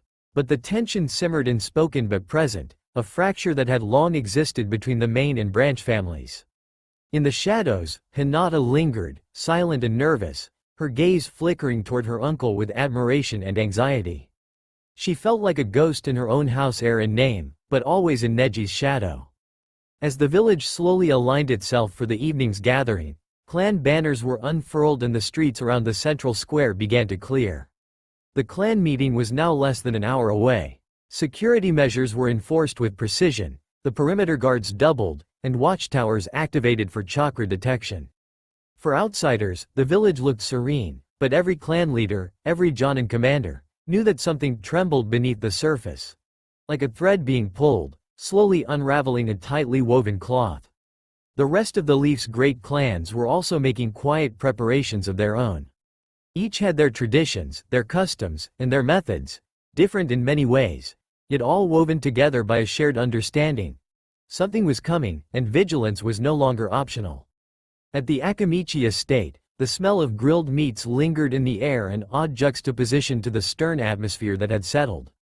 Choza Akamichi, dressed in formal clan robes yet missing none of his battle armor, stood at the gates with a handful of senior clan warriors. "We'll offer food to the night patrols," he said firmly. "Full stomachs, steady hands. If they come for the village, they'll meet warriors who've eaten well and hit hard." His son, a chubby boy of 5, watched from a distance, eyes wide with wonder as he mimicked the gestures of the guards. In the shaded hills of the Nara district, Shikaku stood outside the planning hall, arms crossed as he reviewed a scroll of defensive choke points and fallback positions. "Lazy men think ahead so they don't have to run later," he murmured with a sigh. His wife rolled her eyes from behind him. "And here I thought you were enjoying retirement from the front lines." Shikaku smiled, but his eyes stayed sharp. He had been working all day, and the deeper they dug into Mizuki's records, the clearer it became. This wasn't a random betrayal. It was orchestrated. And Kumo wasn't playing alone. Footsteps padded closer. Shikamaru slouched to his side, yawning, a half-unrolled map dangling from one hand. He jabbed a finger lazily at a sector near the old training fields. "If they're after Naruto, he's probably hiding here. It's quiet, tucked away, easy to miss unless you know where to look." Shikaku raised an eyebrow. "And how would you know that?" Shikamaru shrugged. "I'm his friend. And Tenten once wouldn't shut up about how they found that spot. Said it was their secret base, or something." He stifled another yawn. "Troublesome kids." Shikaku chuckled under his breath, but the unease remained. His son's instincts were too on point to ignore. "I hope I'm wrong," he muttered, his gaze drifting toward the hills, "but this smells like a layered trap." The Yamanaka estate was bathed in incense smoke as Inoichi coordinated with the sensory division. Their compound buzzed with mental transmissions, messages passing through the minds of operatives like threads in a loom. He personally checked on the chakra surveillance web woven across the village. "Keep the minds sharp and the network tighter than ever," he instructed, his tone clipped but calm. In the garden, little Ino played with flowers, unaware of the burden her father carried silently on his back. Meanwhile, the Aburame compound had grown even quieter than usual. Shibi Aburame, his face hidden beneath his high collar, stood before a row of young shinobi whose bodies pulsed subtly with insect movement beneath their skin. "We will take the eastern sector," he said. "Remain unseen. Our strength is silence." At the front of the line, a small figure stood with perfect stillness, Shino, already showing the discipline expected of a clan heir. His Kakaichu swarmed just beneath his skin, reacting to Shibi's calm authority. Shino had begun his training early, prepared personally by his father for the quiet burden of protecting the clan. Beyond the compound walls, their hive-born sentinels were already positioned near the village's outer sectors, gathering information in patterns only the Aburame understood. Their methods were alien to others, but Shibi's clan always delivered results without fanfare. At the Inazuka kennels, barking and howling filled the air, but even that primal noise couldn't mask the underlying tension. Sume Inazuka, fierce and wild-eyed, strapped her gauntlets on as she barked orders. "Spread out and monitor the outer paths. Nothing gets close without us knowing.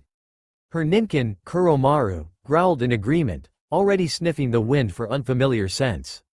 Her son, Kiba, barely 5, pouted after being told to stay behind. I can track too, Mom. Sume gave him a head pat and growled playfully, when your nose doesn't get distracted by ramen, we'll talk. As the sun began to dip, the shadows growing long and familiar, all clan heads had now been relieved from their patrol assignments. They moved quietly toward the Hokage monument, where the clan council would soon begin.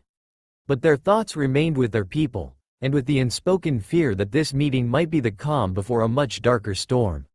Beneath the village of Konoha, buried deep in its silent veins of stone and secrecy, an ancient chamber buzzed with quiet menace. The air was thick with tension, flickering torches casting long shadows on the walls as root operatives stood in perfect, ominous silence. At the center of it all stood Danzo Shimura, cloaked in darkness, his lone visible eye watching the boy before him. Sai, pale-skinned and vacant-eyed, stood motionless. He was no ordinary child. Barely Naruto's age, his chakra bore the strange storm-like volatility of the storm-release bloodline. A rare Kekkei Genkei, once thought extinct now traded, like a pawn, from Kumogakure in exchange for the Byakugan. A deal that Danzo had made, but hesitation was now evident. That hesitation vanished the moment the vortex appeared. A shrill howl echoed through the chamber as space distorted. A black spiral tore into the air and with it came the scent of death. Root agents dropped where they stood, eyes wide with shock. And from the void stepped a figure in a swirling cloak, a single orange mask, carved with a spiral pattern. But what truly froze the chamber was what glowed behind it. Rinnegan. Ancient. Danzo stiffened. Even with all his paranoia, he hadn't expected him. The masked man stepped forward, voice calm and distant. You made a promise to Kumo. I am here to ensure it is fulfilled. Danzo clenched his cane, struggling to retain composure. You will be ensuring the trade. The Hyuga girl is the deal, remember. I will aid in her capture. My operatives are already stationed and my dear friend will be there to help. The masked man's tone sharpened. Kumogakure has paid in blood. You owe them the girl. Danzo hesitated only a moment before asking, and what of Naruto Uzumaki? His powers, dormant for now but potent. I can shape him, mold him, he can be a weapon. My weapon. The masked figure tilted his head slightly. You may try, but I have other business. My debt lies with Kushina Uzumaki. There was a pause. Mizuki looked up with surprise. Even Danzo faltered. You have a history with her? The figure's voice dropped to a chilling whisper.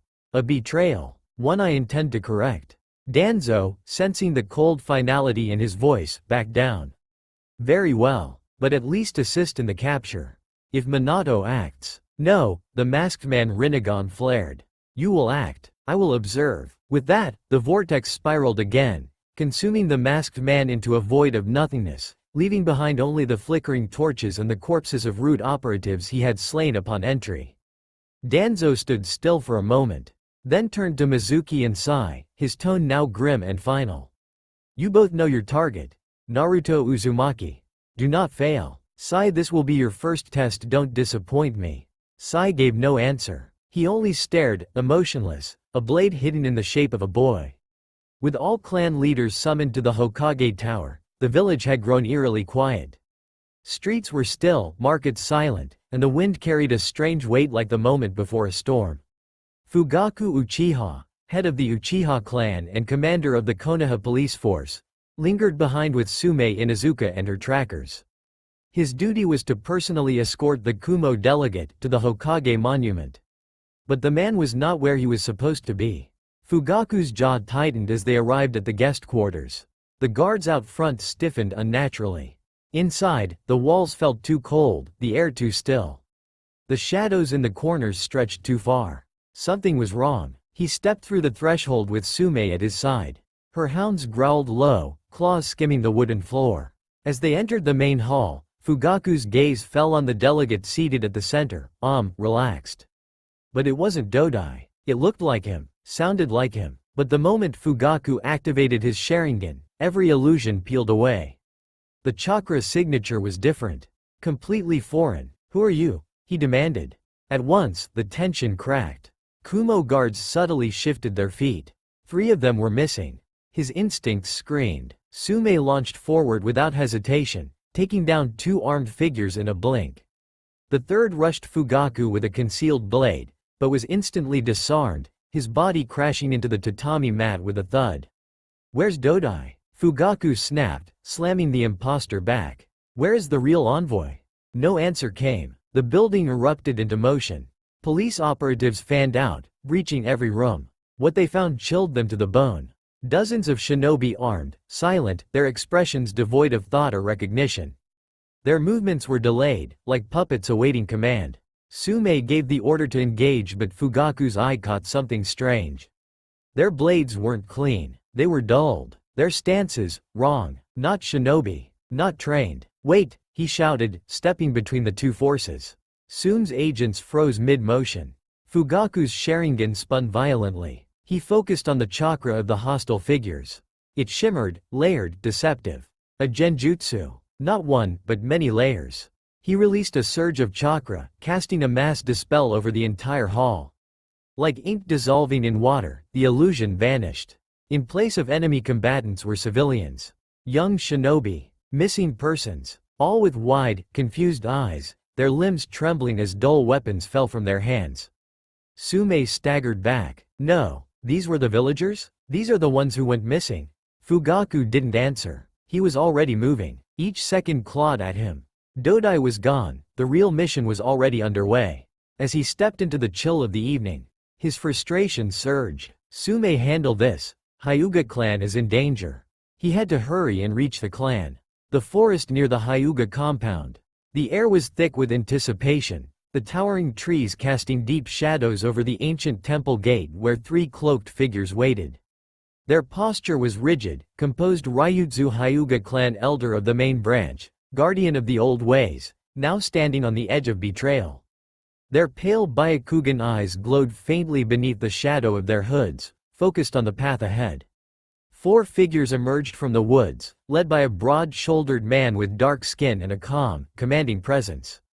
Dodai, a high-ranking Kumo shinobi known for his rare lava release, capable of generating rubber-like material strong enough to resist even advanced chakra-based attacks. A dangerous asset to any plan. Behind him walked a younger subordinate, silent but alert, eyes scanning every tree line. Beside them, cloaked in anonymity, were 2 men whose faces were mostly hidden, but one of them, Danzo, was unmistakable to those in the know. The other, slightly older, with dark eyes and a cruel smile, was Ryutsu, an old war associate of Danzo's and now a secret conspirator. "You are late," one of the Hyuga elders said coldly, his voice sharp as steel. "We don't linger long in sacred grounds with strangers." Dodai gave a shallow bow. "We didn't come to pray. We came to fulfill the terms." Danzo stepped forward, his voice low and dry. "You'll be showing us the path to the compound. But first, I need Ryutsu's men. The plan must unfold cleanly. I will be here guarding gateway." The elder exchanged glances with his companions before giving a reluctant nod. "They are stationed near the southern perimeter. You will have no interference, but be swift. The longer this takes, the more risk we all bear." Danzo gave a quiet chuckle. Weak blood like hers should never have been heir. Removing her opens the way. Ryutsu added, his smile widening. "And once she's gone, my son Hyuga in name, strong in body, will take the role she should never have held. The clan will thank us later." Hyuga compound. Night had settled heavily over the Hyuga compound, but Hizashi stood firm outside the room of the young heiress, Hinata Hyuga. His expression was unreadable, but the tension in his stance betrayed the storm within. The mission was unspoken, yet absolute: protect Hinata at all costs. Within the room, Hinata sat awake. Though young, she was no fool. She had sensed it, the hushed movements, the unnerving stillness in the air, and the way the guards outside her room had changed. Her instincts screamed danger. Across the estate, Neji meditated in silence. His eyes snapped open, sensing a subtle shift in the chakra around him. He activated his Byakugan, his eyes narrowing as he scanned the area. Suddenly, something caught his attention: an underground tunnel, near the left exit, one he'd never known existed. "Father," he whispered, reaching for Hizashi, "there's something beneath the western courtyard. A hidden route." Hizashi's face grew grim. "Stay here. Guard Lady Hinata." Without waiting for protest, he turned and walked briskly toward the corridor. As he rounded the hallway, 2 Hyuga servants crossed his path. He gave a brief nod, but something felt off, their movements were tense. Then, without warning, they struck. But Hizashi had been ready. With swift, precise strikes, he neutralized both in a heartbeat, their bodies crumpling to the floor. His heart sank. Betrayal. Within the clan. He activated his own Byakugan. The vision painted a grim picture. Bodies of Hyuga guards, many already dead, and chaos breaking loose across the compound. Even worse, some Hyuga were fighting against their own. Among the invading force, one presence stood out: Ryuzu, once his kin, now a traitor. By the time he reached the source of the infiltration, Hizashi saw the compound was under siege. Kumo Nin entering through secret paths, fighting a mix of loyal Hyuga and Ryuzu's hidden agents. His plan of changing arrangement had come to fruition at cost of his clansmen. Blood stained the grass, and through it all stood a towering figure. Dodai, body gleaming with lava-forged rubber armor, unharmed by chakra-based strikes. Hizashi wasted no time. He charged, his gentle fist lashing out at Dodai in a whirlwind of precise blows. He struck vital points, changing angles, looking for weaknesses.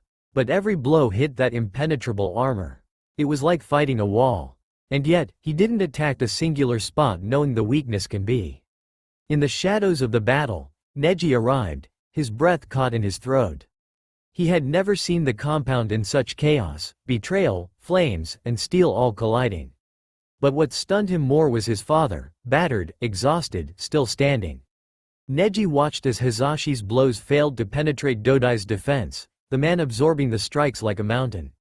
For the first time, Neji saw his father falter. Then, "Why are you here?" Neji gasped, turning. Hinata stood a few steps behind, tears in her eyes, trembling. I had to see." Dodai saw her, his target. His head turned, and with a roar, he charged a monstrous blur of strength and lava-like defense.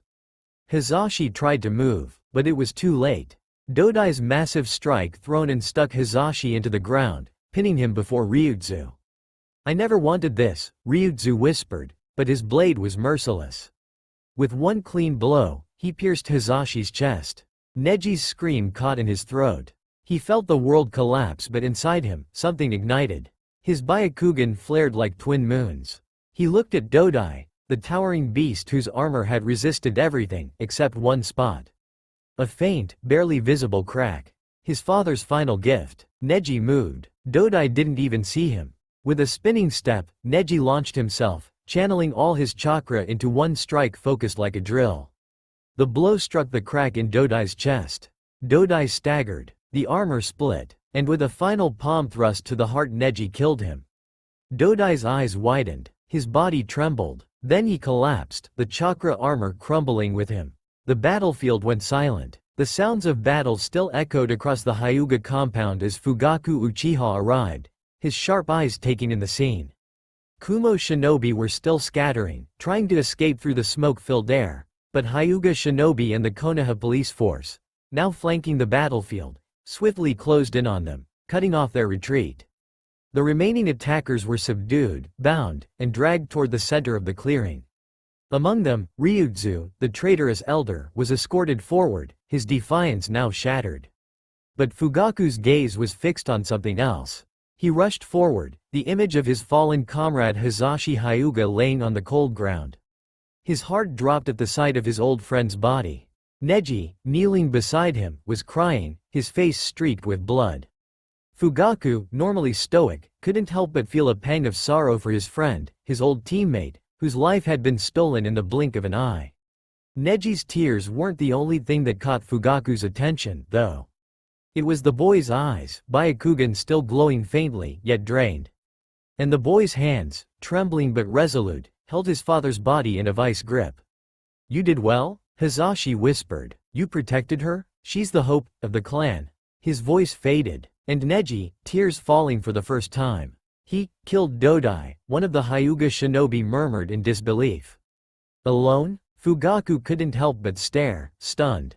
Neji had done it. He'd taken down an S-rank shinobi before even entering the academy. He had protected the Hyuga clan, his cousin, and his honor with no hesitation. A cold, burning rage began to bubble inside Fugaku Ryutsu and the Kumo forces that had brought this nightmare to their doorstep. Ryutsu, the betrayer, stood there now, shackled, the last of his pride stripped away. Fugaku turned away from Neji, now focused on the traitor. His anger was palpable. Fugaku's voice was quiet at first, but it grew colder, more cutting. You were supposed to be one of us. You betrayed everything, Ryutsu. Everything. Fugaku approached the traitor, his Sharingan eyes locked onto him with lethal intent, though his anger wasn't as much about Ryutsu's actions as it was about the cost of those actions, Hisashi's death. I was too late, Fugaku muttered under his breath, fists clenched. He glanced back down at Neji, then back at his fallen friend's body. My mistake cost the Hyuga clan and me everything. Fugaku paused, his gaze softening, though his eyes never left Ryutsu. I will ensure you pay for your treachery, Fugaku growled, the full weight of the Uchiha's reputation behind his words. But betrayal's AHD not ended yet. Danzo had managed to escape. Konoha Forest. Naruto and Tenten had been moving quietly through the forest, heading back toward the village outskirts. The woods were dense, and the smell of smoke lingered faintly in the air, but Tenten wasn't paying much attention to that. She was watching Naruto. He had started slowing down a while ago. At first, she thought he was just tired like her, but then his steps became uneven, his breathing shallow. Naruto? She asked softly. Are you okay? Naruto didn't respond. Then, suddenly, he stumbled forward and fell to one knee, clutching his stomach as a violent shiver ran through his body. A faint hiss filled the air around him. Steam began to rise off his skin.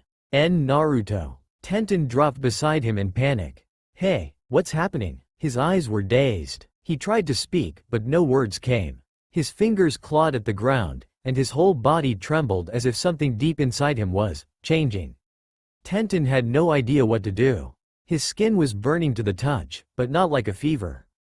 It was as if he was overheating from the inside out. She'd never seen anything like it. Suddenly, a blur landed on a nearby branch. Yugao, masked and disheveled, leapt down, landing near them with a panicked expression. She had clearly been running. Her clothes were torn in places, her sword arm bloodied. She froze when she saw the two children. Naruto? Tenten? She whispered in disbelief. Tenten looked up. Help him. Something's wrong, he's burning up. Yugao took a shaky step forward, but then a cold realization hit her. She turned sharply toward the trees behind her.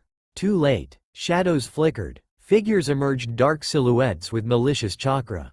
Mizuki's men. Her breath hitched. She had been fleeing them using the forest to lose pursuit and in her panic, had stumbled right into Naruto. Unknowingly, she had led them straight to him. The enemy landed in a circle around them. Yugao's eyes widened, no escape. Her fingers blurred into hand signs as she slammed her palm into the ground. Doden. Kyomen Domu, she shouted. A rumble split the ground as a massive earthen dome erupted around the trio, sealing them in a thick protective shell. The enemy halted. Mizuki cursed under his breath, ordering, crack it open. Fire, water, wind now. The clearing lit up with simultaneous elemental jutsu. Flames scorched across the dome's surface. Water and wind slammed against it from opposite sides. Steam hissed and whirled into mist. But the barrier held firm. Yugao had poured everything into reinforcing it with chakra. Not even a scratch. The root Anbu grunted, frustrated. Mizuki barked louder, but one stepped forward, calmly sigh. Without a word, he descended from his perch and raised a hand. Lightning crackled along his arms. Wind began to twist around his body in a controlled spiral. Storm release, he murmured. Dengeki Dan. From his outstretched palm, a spear of compressed wind and lightning erupted. It sliced through the air with a shriek and struck the dome dead center. The explosion was instantaneous. Thunder boomed across the forest, a pressure wave flattening the grass around them. The entire dome shattered into pieces, the earthen shell obliterated as if it were made of paper. A crater remained where the dome once stood, empty. The Anbu froze, stunned. Gone? One said. Was that even a jutsu? Another muttered, clearly rattled. More like a weapon. A third Anbu looked at Sai with barely hidden envy. How does Danzo-sama find these monsters? Mizuki stepped forward, teeth clenched. Where did they go? Sai pointed into the distance. Northwest. She tunneled under during the blast. 200 meters, closing fast. The boy's chakra is flaring, it's traceable now. Move, Mizuki ordered, and the entire team vanished into the woods. As the leaves fell gently into the clearing, the forest stood still once more, as though recovering from the shock. But the deeper danger had only just begun. Somewhere ahead, Naruto's body was succumbing to something none of them fully understood. A seal unlike anything seen before. Senju compound. Kushina sat in the dim silence of her home, the low hum of the lanterns casting soft golden hues across the traditional Uzumaki seals etched into the walls. The scent of old scrolls and faint cherry blossom incense clung to the air. She had been waiting, anxiously, silently, for a guest unlike any other. Not a friend of recent years, not someone from Konoha's polished ranks, but a phantom from a life long buried beneath ash and memory. A piece of her past from Uzushio. She remembered him as the boy she once knew. A gentle-hearted child with dark red hair brighter than hers, from one of the lesser branch families. He had always smiled with curiosity, spoken with compassion, and walked beside her along the cliffs of their homeland, skipping stones into the sea and dreaming of peace.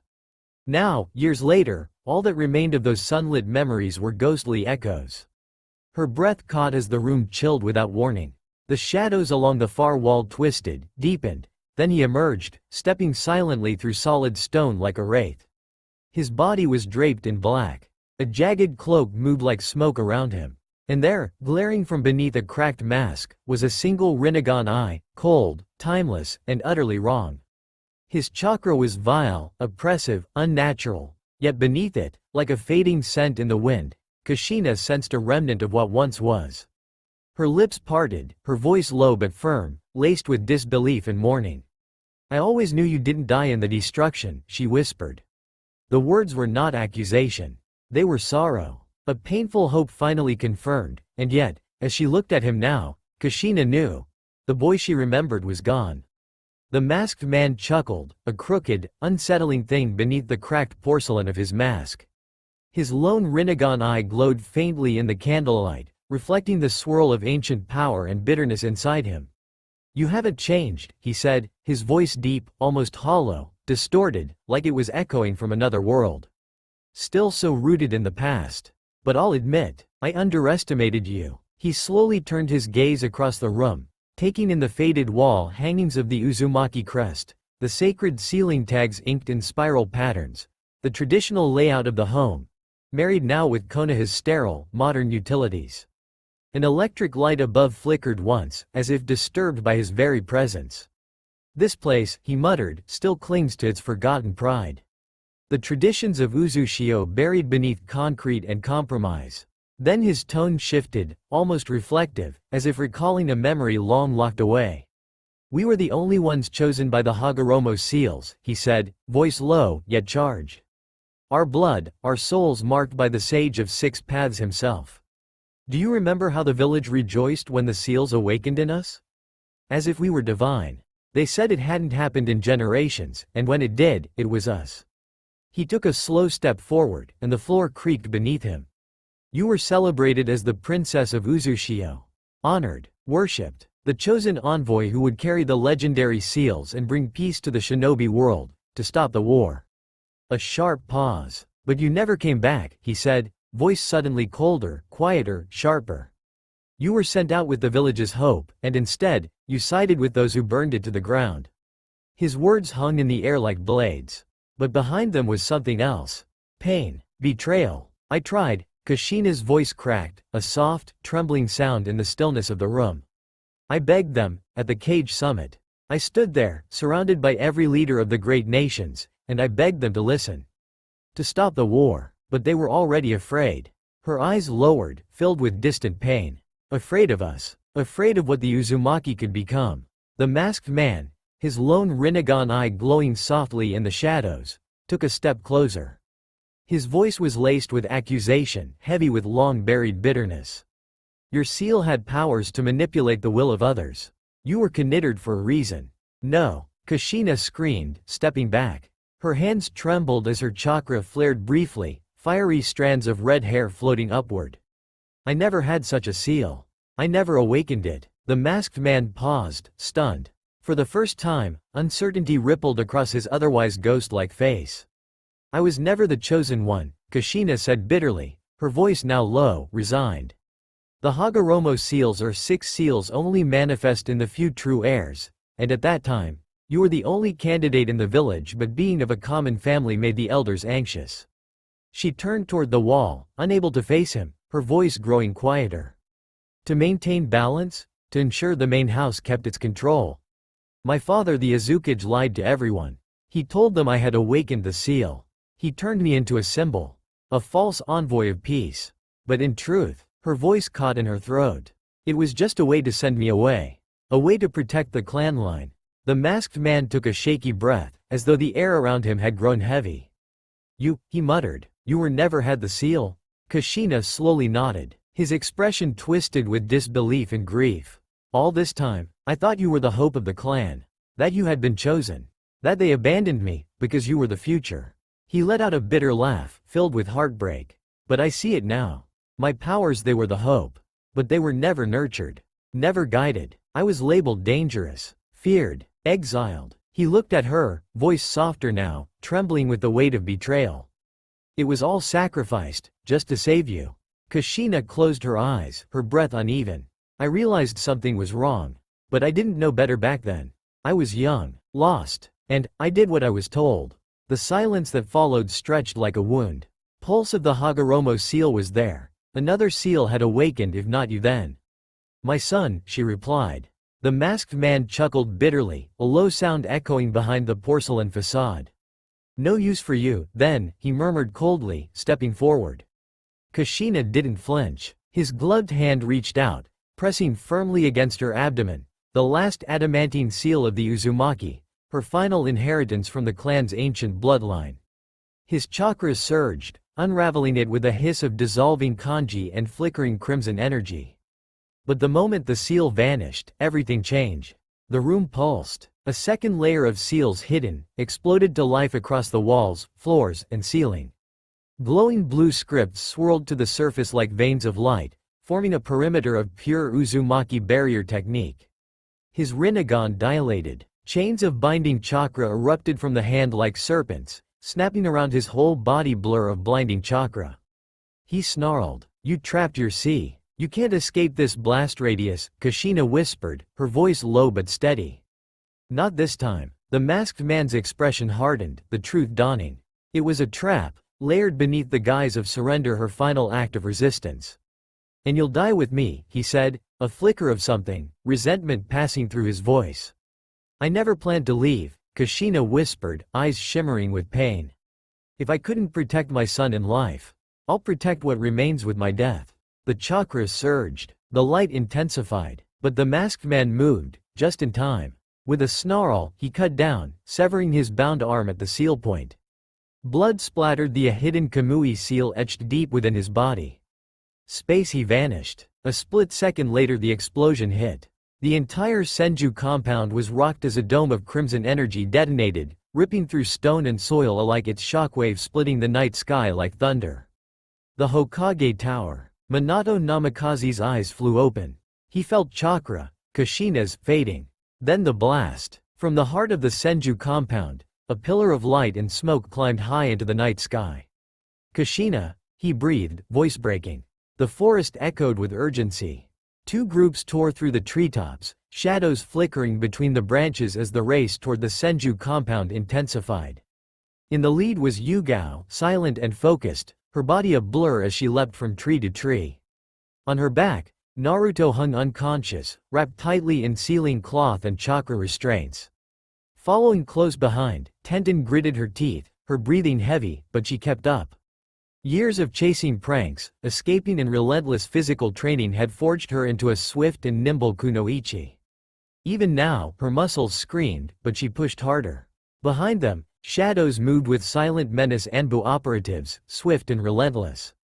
At their center ran Sai, eyes like slate, emotionless. Beside him, a scowling figure in Senju colors, Mizuki Haruno, recently labeled a traitor. His chakra flared in irritation, his teeth clenched as the canopy ahead thinned. "We're running out of time," Mizuki hissed. "They're nearing the compound." Sai gave no response. His gaze never left the trail Yugao left behind. Yugo's breath caught as a familiar silhouette loomed ahead, the Senju guard post, barely half a kilometer more. Almost there, she thought, tightening her grip on Naruto's unconscious form. Then, a massive explosion tore through the air. Boom! The shockwave rolled through the treetops. A fireball lit up the sky from within the Senju compound, visible from miles away. Birds fled screeching into the night. The trees groaned from the force. Yugao stumbled mid-jump, eyes wide. That chakra, she felt it radiating through her very bones. A deep, resonating pulse responded in the seal etched into her body, a message from her master. It wasn't the explosion that broke her, it was the wave of grief that hit her next. Her chakra surged involuntarily. Her mind screamed, "Master, no!" She missed the next branch. With a cry, Yugao tumbled from the canopy, Naruto still on her back. "Tenten," she shouted, too late. Tenten, distracted by the fireball and blinded by shock, also misstepped. She hit a branch sideways, skidding down the trunk before flipping to avoid a direct crash, barely managing to brace her fall with chakra on her palms. Yugao crashed down hard, rolling with Naruto in her arms to shield him, her shoulder slamming against a root. The world spun around her. Dust and leaves swirled. Tenten landed in a crouch a few feet away, panting, bruised, but alive. Her wide eyes reflected the flames now climbing the horizon behind them. Yugao clutched Naruto tighter. Her lips trembled. "That chakra, it was my master's." She triggered the seal. The fire glowed in her eyes. Tenten rose shakily, stepping closer, her voice tense. "Yugao, what do we do now?" From the shadows behind, the soft rustle of leaves signaled the enemy's approach. Tenten staggered to her feet, her limbs aching, cuts stinging, dust coating her clothes. Her eyes darted across the clearing. Naruto lay slumped beneath a tree, barely conscious, still wrapped in chakra bindings that pulsed faintly. Beside him was Yugao, sprawled on the ground. Her arms were bruised, lips bloodied, but she had taken the brunt of the fall, protecting Naruto with her own body. Her eyes were open, but blank. Her breath came shallow and broken, not from the injuries, but from the grief that had shattered her spirit. "Yugao," Tenten called, voice tight with fear. No response. "Yugao, we have to go." There, the shadows around them shifted. Figures emerged from the trees, silent and swift. Anbu. They had been surrounded. And then, two figures dropped in front of them. Sai, masked, calm, unreadable as ever. And beside him, Mizuki Haruno, his face twisted in satisfaction. The traitorous Senju's eyes gleamed with cruel delight as he took in the scene. Naruto helpless. Yugao broken, Tenten outnumbered and barely standing. "Well," Mizuki said with a smirk, "isn't this pathetic?" He walked slowly toward them, savoring the moment. "Look at you, Yugao, the proud prodigy, the precious little shadow of Kushina Uzumaki. Look where your loyalty brought you." Tenten shifted protectively in front of Naruto, blades drawn, body trembling. Sai remained still, waiting. Always watching. Mizuki's eyes never left Yugao. "Did you feel it?" he said, voice low and venomous. "That blast back at the compound? That was her. That was your master, dying." Yugao stirred. Her fingers dug weakly into the dirt. "You were the last one connected to her, weren't you?" Mizuki sneered. "That seal on your body? It pulsed when she died, didn't it? You felt her vanish. Snuffed out like a candle." Tenten gasped. Mizuki knelt in front of Yugao, his voice growing darker. "And now her student follows her. Naruto gets taken. The Uzumaki bloodline gone. This is my gift to the world. To my master. No more monsters disguised as heroes." He turned to Sai. "Take him. Kill the rest." Sai nodded without emotion and stepped forward. Yugao tried to rise, teeth clenched in agony, but Mizuki was faster. With a sudden, savage kick, he slammed his foot into her ribs, sending her crashing back to the ground. She cried out, but still reached for her blade. Mizuki laughed. "Still trying to fight? You never knew when to give up." He pinned her with his boot, grinding it into her face. "I was in your class. Remember that? Then Kushina picked you. She made you her sword, her shield. You ruined everything. You protected her when we tried to stop her." Tenten's heart twisted as she watched him drive his heel harder into Yugo's face, sneering.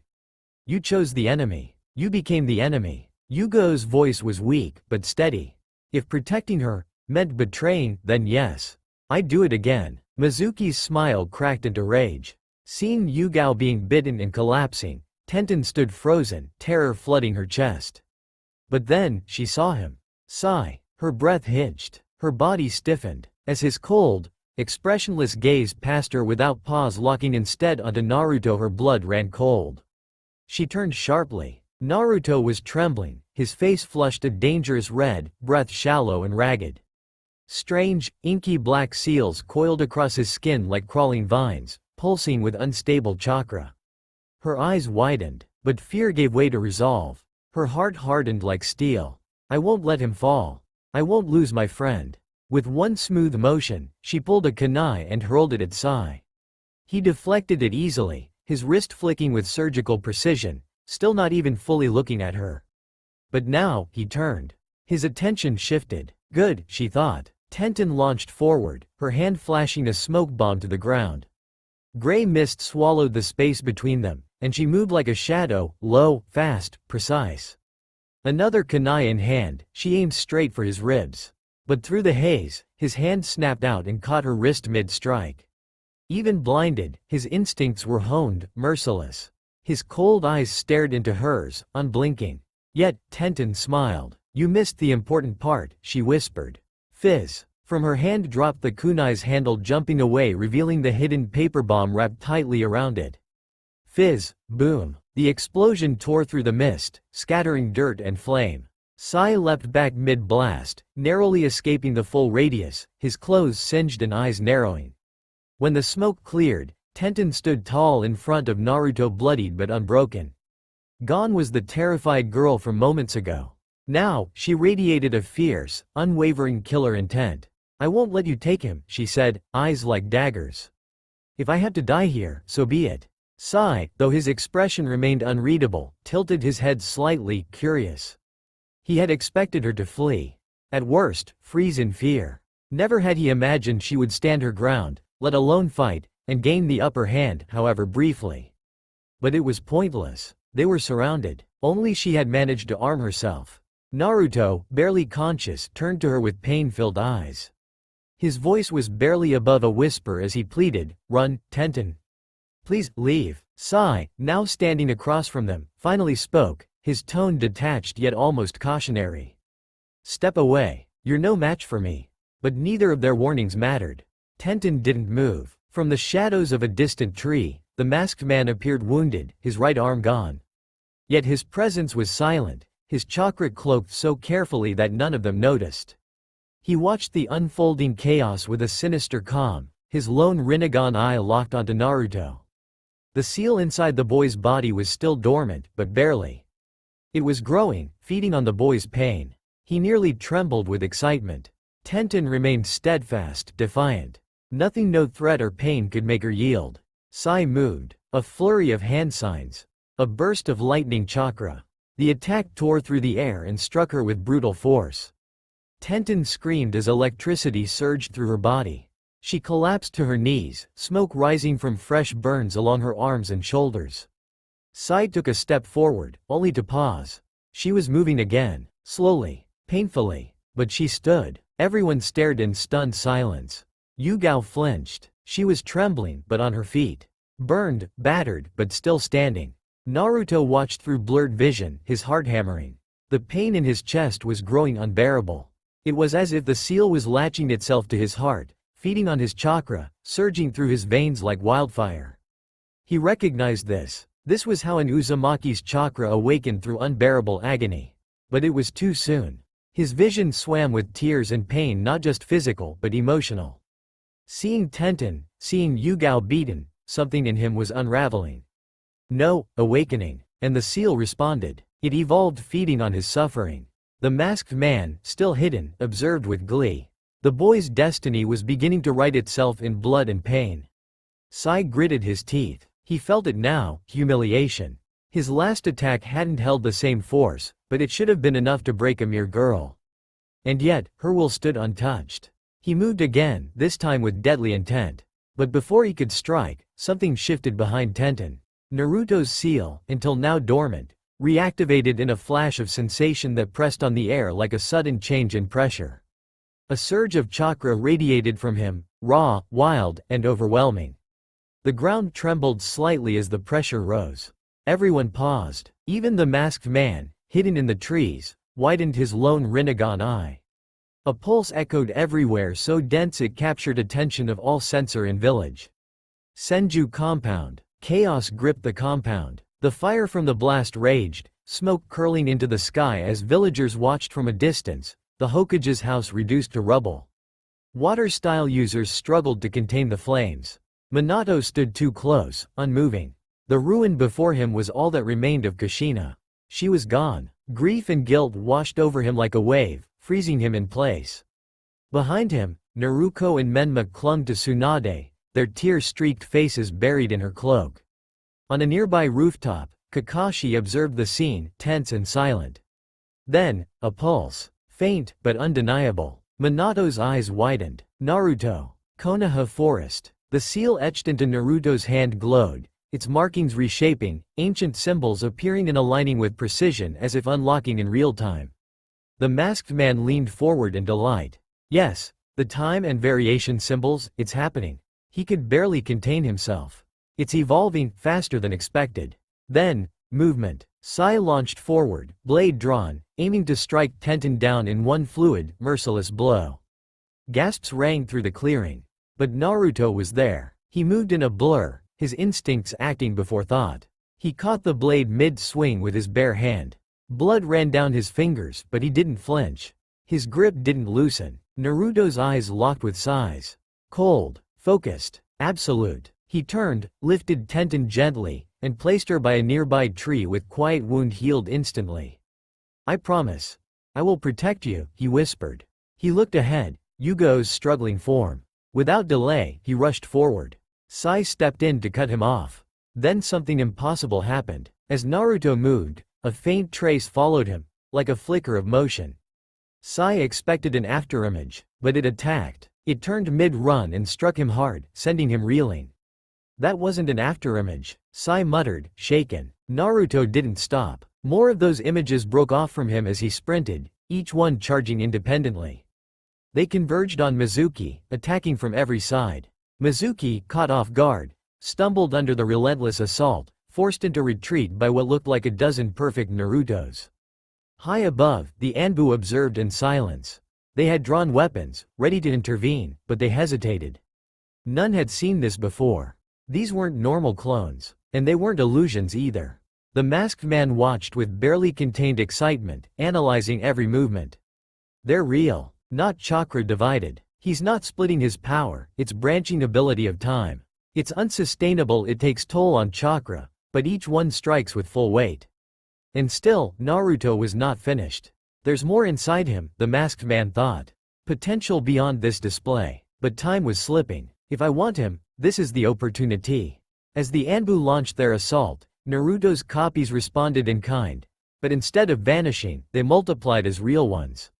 With every strike the Anbu landed, the copies seemed to divide and spread, making it nearly impossible to distinguish the real Naruto. They were 15 copies running havoc.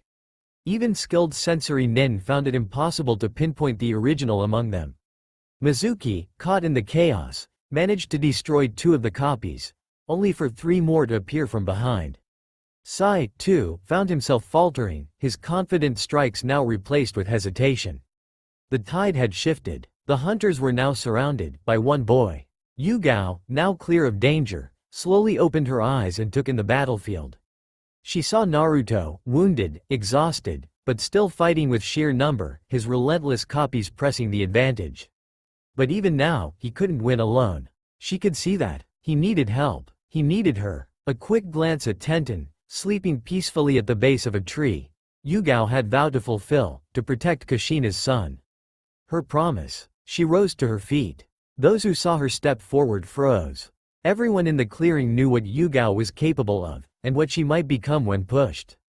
Mizuki's expression shifted. He took a cautious step back. Yugao didn't need to.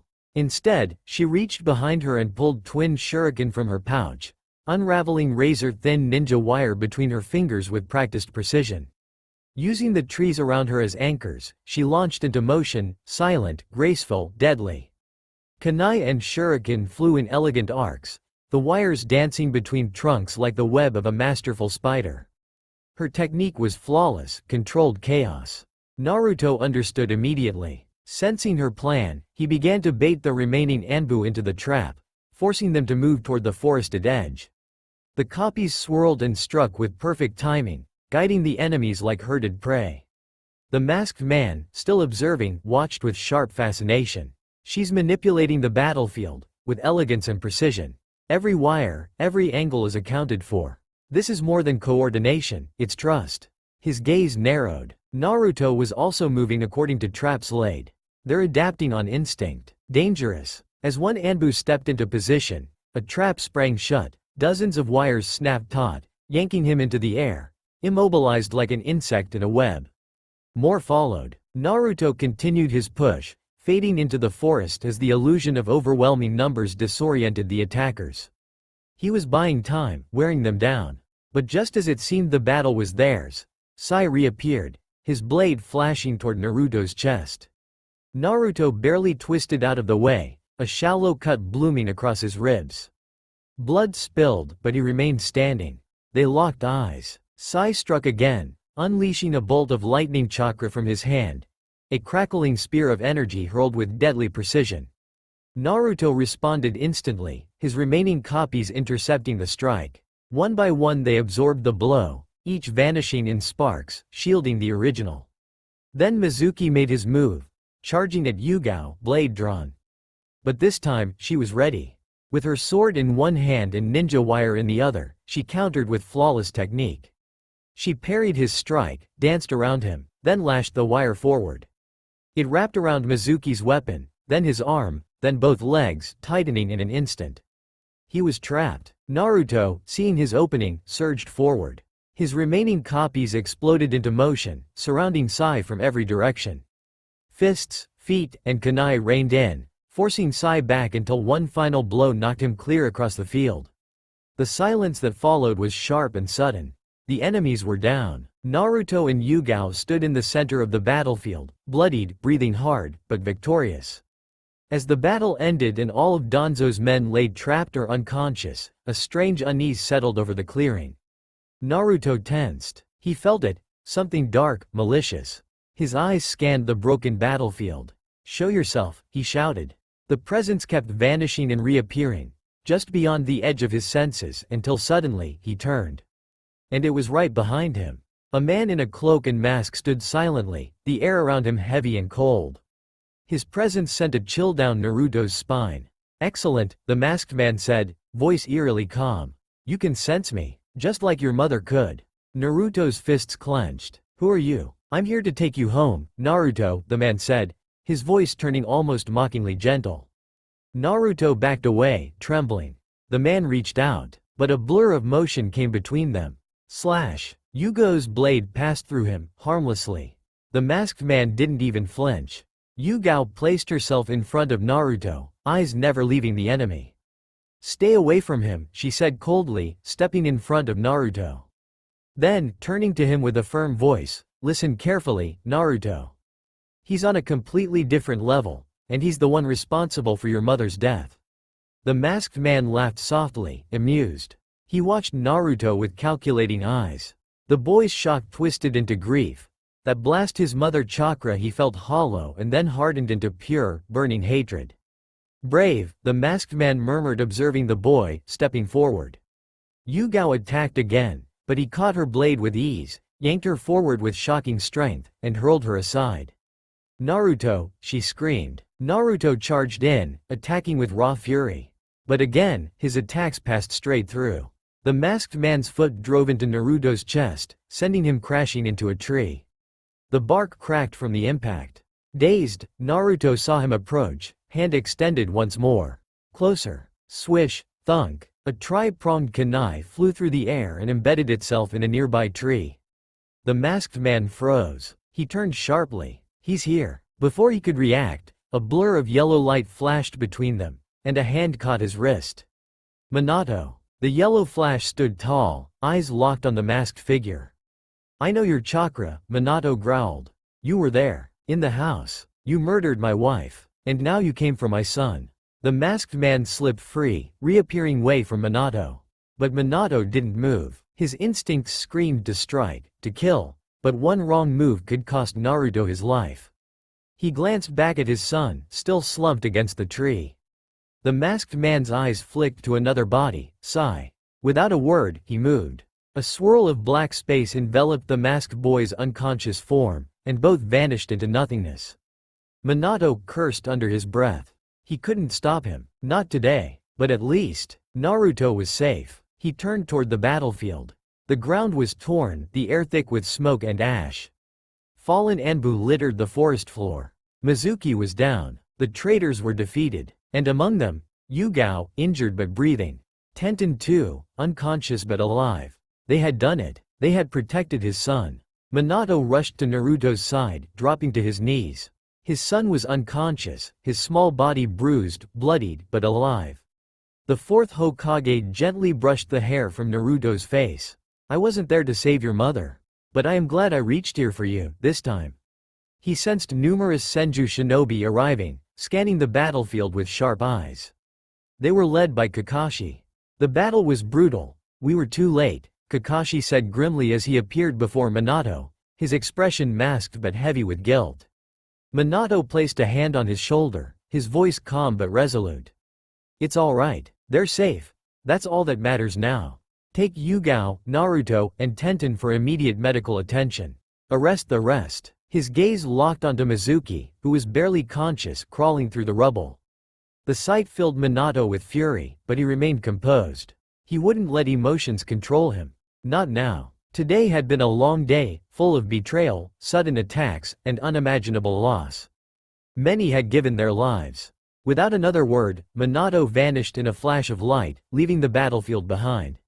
Rain fell like a mourning veil over Konoha, a heavy downpour masking the collective grief of the village as two caskets lay before the gathered crowd.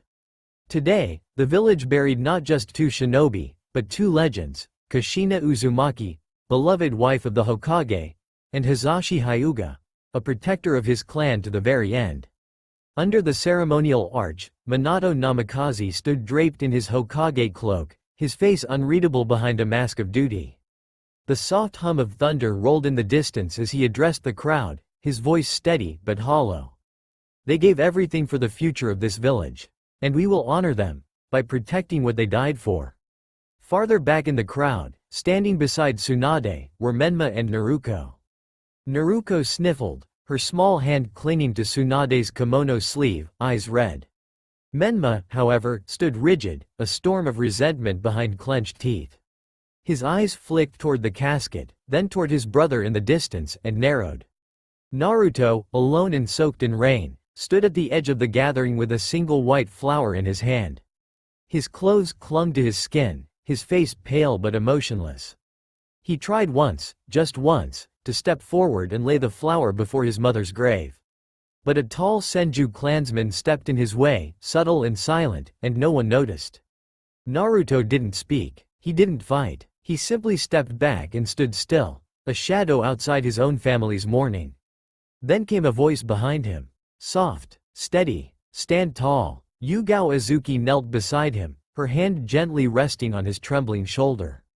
Her eyes, under the Anbu mask now clipped to her side, carried no pity, only quiet resolve.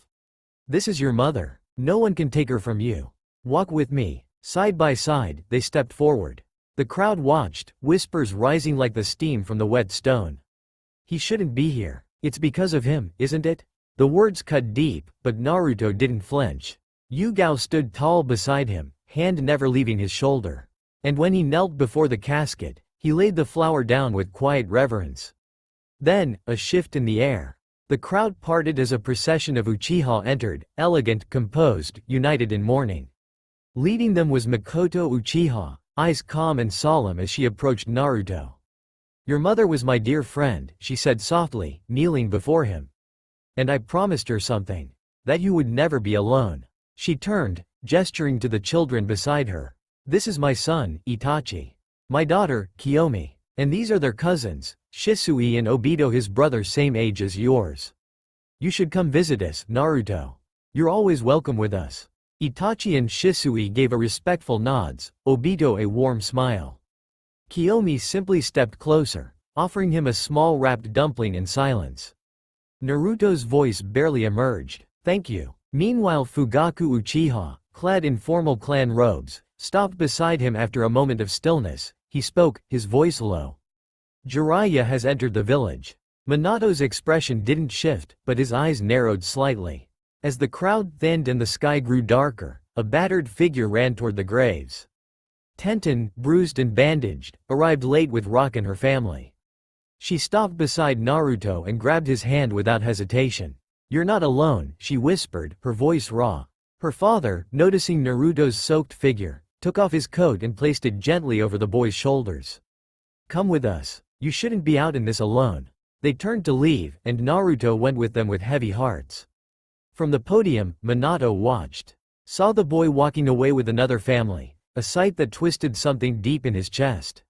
He didn't call out. He didn't stop him. "It's better this way," he told himself. "Let him stay distracted. It's safer." Hokage office. The door creaked open as Minato stepped into his office, Kakashi following silently behind. The orange hue of twilight bled through the high windows, casting long, fractured shadows across the walls. The air felt heavier than usual, stifled with grief, tension, and unspoken truths. Leaning against the railing near the open window, Jiraiya turned at the sound of footsteps. His usual grin was gone. "I came the moment I got your message," he said quietly. "Didn't think it'd be this bad." Minato nodded once. "Thank you, sensei." Kakashi lingered near the doorway, arms crossed, single eye sharp beneath his protector. The room was quiet, but not calm. It buzzed with what remained unspoken. Jiraiya stepped forward, dropping the formality. Holding photo of Naruto's seal. "It's confirmed. The seal on Naruto. It's ancient Uzumaki. Old and forbidden. It cannot be applied but emerges in certain members of Uzumaki clan." Minato's jaw clenched. The masked man also had same type of seal. Jiraiya's voice lowered. "He's Uzumaki. I'd bet my life on seal on Naruto. It's not containment. A seed, meant to grow, to change him. I've seen similar kind on seal initiated his path of destruction. To make more versions he experimented on his targets." Minato turned away, his hand tightening on the edge of the desk. He said nothing for a long moment. The scent of incense from the funeral still clung to his robes. "We can't let Naruto use it," Jiraiya continued. "Until we know what it is, we treat it like a curse. It's too risky." Kakashi's voice broke the stillness, low and tense. "He deserves to know. He's already lost everything. You want to take away his clan's gift too?" Jiraiya looked to Minato, then back at Kakashi. "You tell a grieving child he's carrying a weapon inside him, and you make him a threat to himself. I've seen how that ends. Nagato. Uzumakis thought they were alone, cursed, or chosen." Minato slowly exhaled and turned back around. "We seal it," he said, his voice like steel wrapped in exhaustion. "Tonight. I won't risk him. Not again." Kakashi looked away, fists clenching. Jiraiya only nodded grimly. Just then, a knock interrupted the tension. "Come in," Minato said. The door opened to reveal Uruka, slightly nervous, holding a scroll.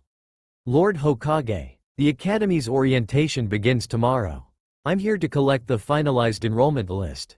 Minato blinked, reality grounding him again. "Yes, of course. The list of young shinobis." He stepped forward, retrieving a file from his desk, and handed it over.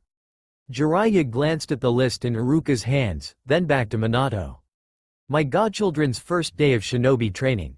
How quickly they grow up. I have to also pay respect to Kushina, also meet my grandchildren."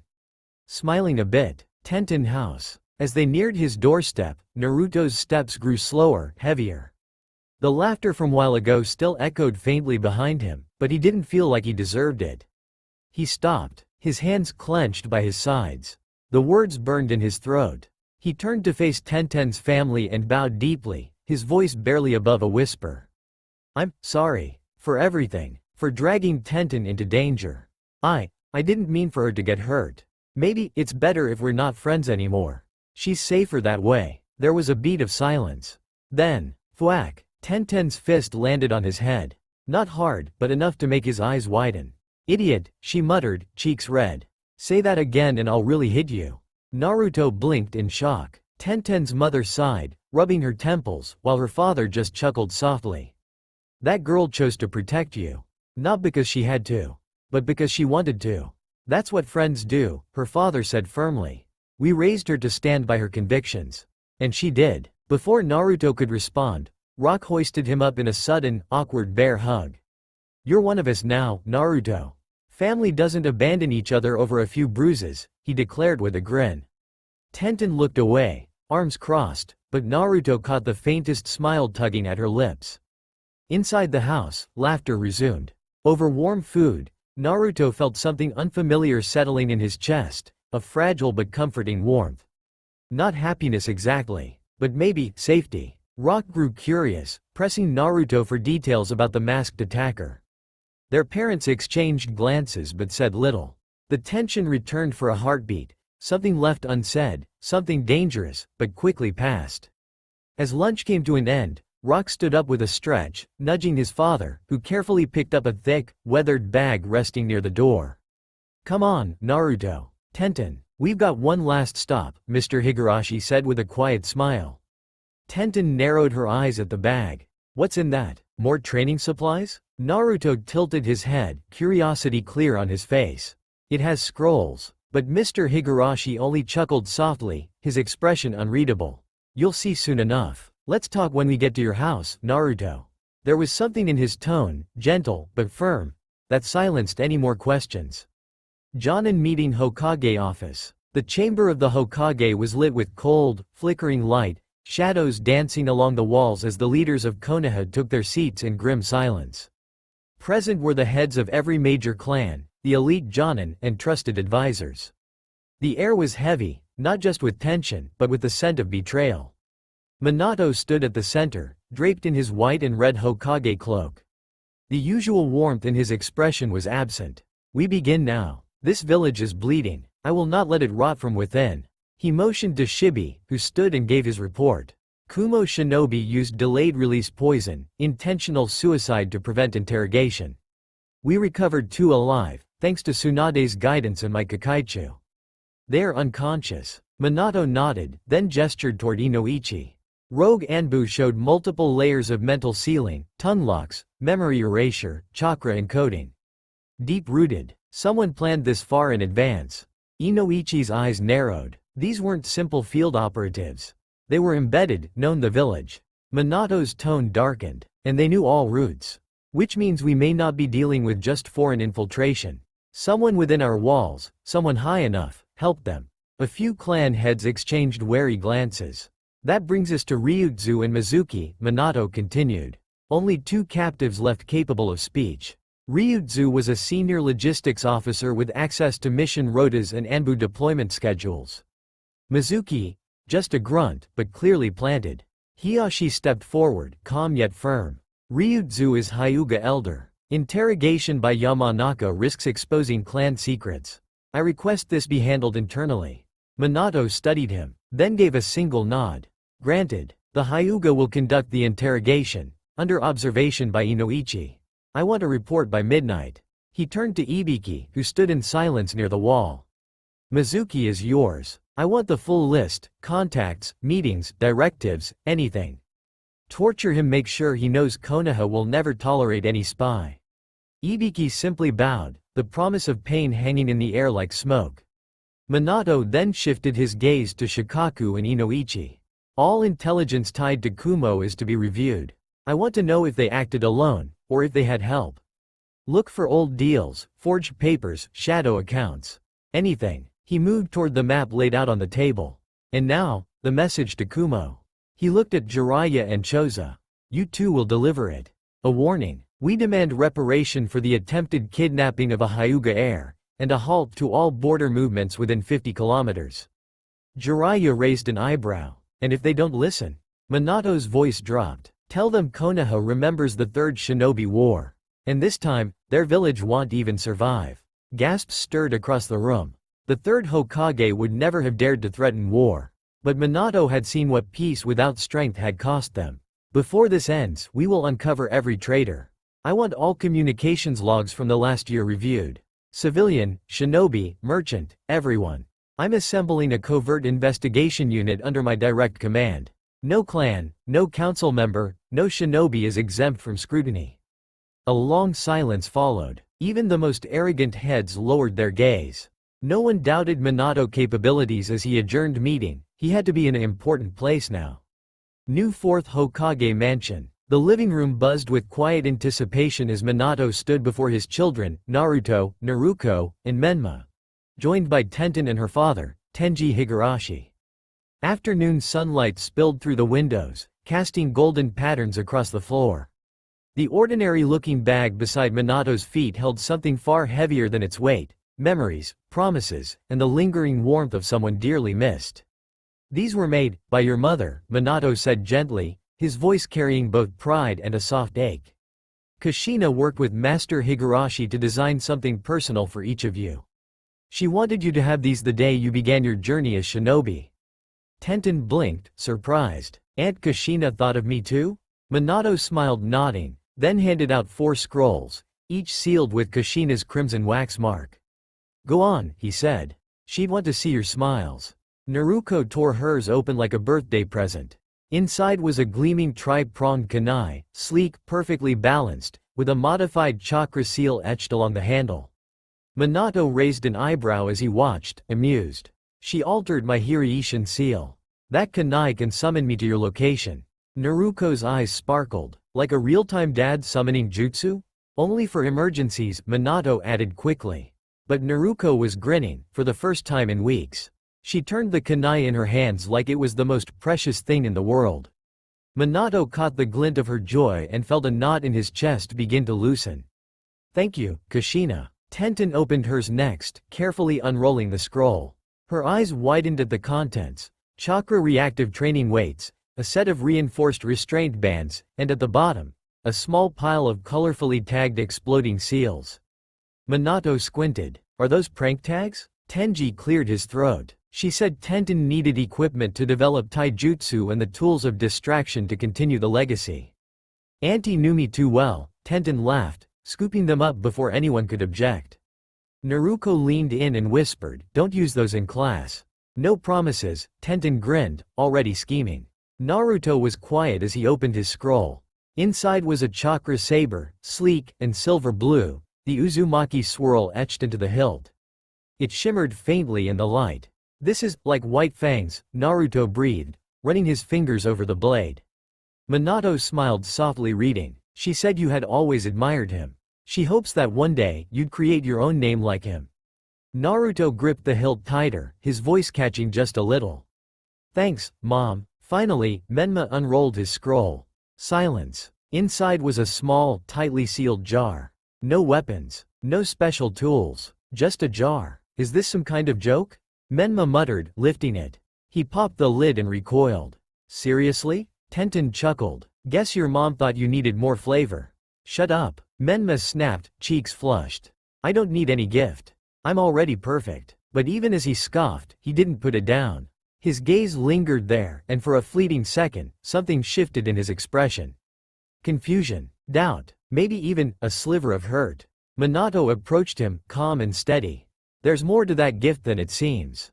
"Yeah, whatever," Menma muttered, tucking the jar under his arm like it meant nothing. But he didn't let go. Minato looked at each of them, Naruko playfully spinning her kunai, Tenten laughing with Naruto, who still held his saber close. Even Menma, brooding in the corner, stayed quiet, still holding that jar. Minato closed his eyes for a brief moment. The ache in his chest remained, but softer now. "Thank you, Kushina," he whispered, "for this one last gift."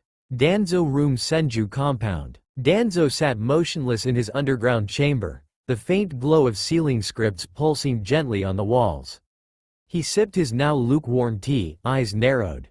The failure of the Kumo operation had not just set back his plans, it had exposed them. His elite root squad had been captured, Kumo's envoys routed, and worst of all, Mizuki was also now in Anbu custody. Minato was clever, too clever. He wasn't fooled by politics or honeyed words like Hiruzen once was. He knows. Danzo exhaled slowly, but knowing and proving were two different things. Root's tongue sealing jutsu was still intact. And there was always Hiruzen.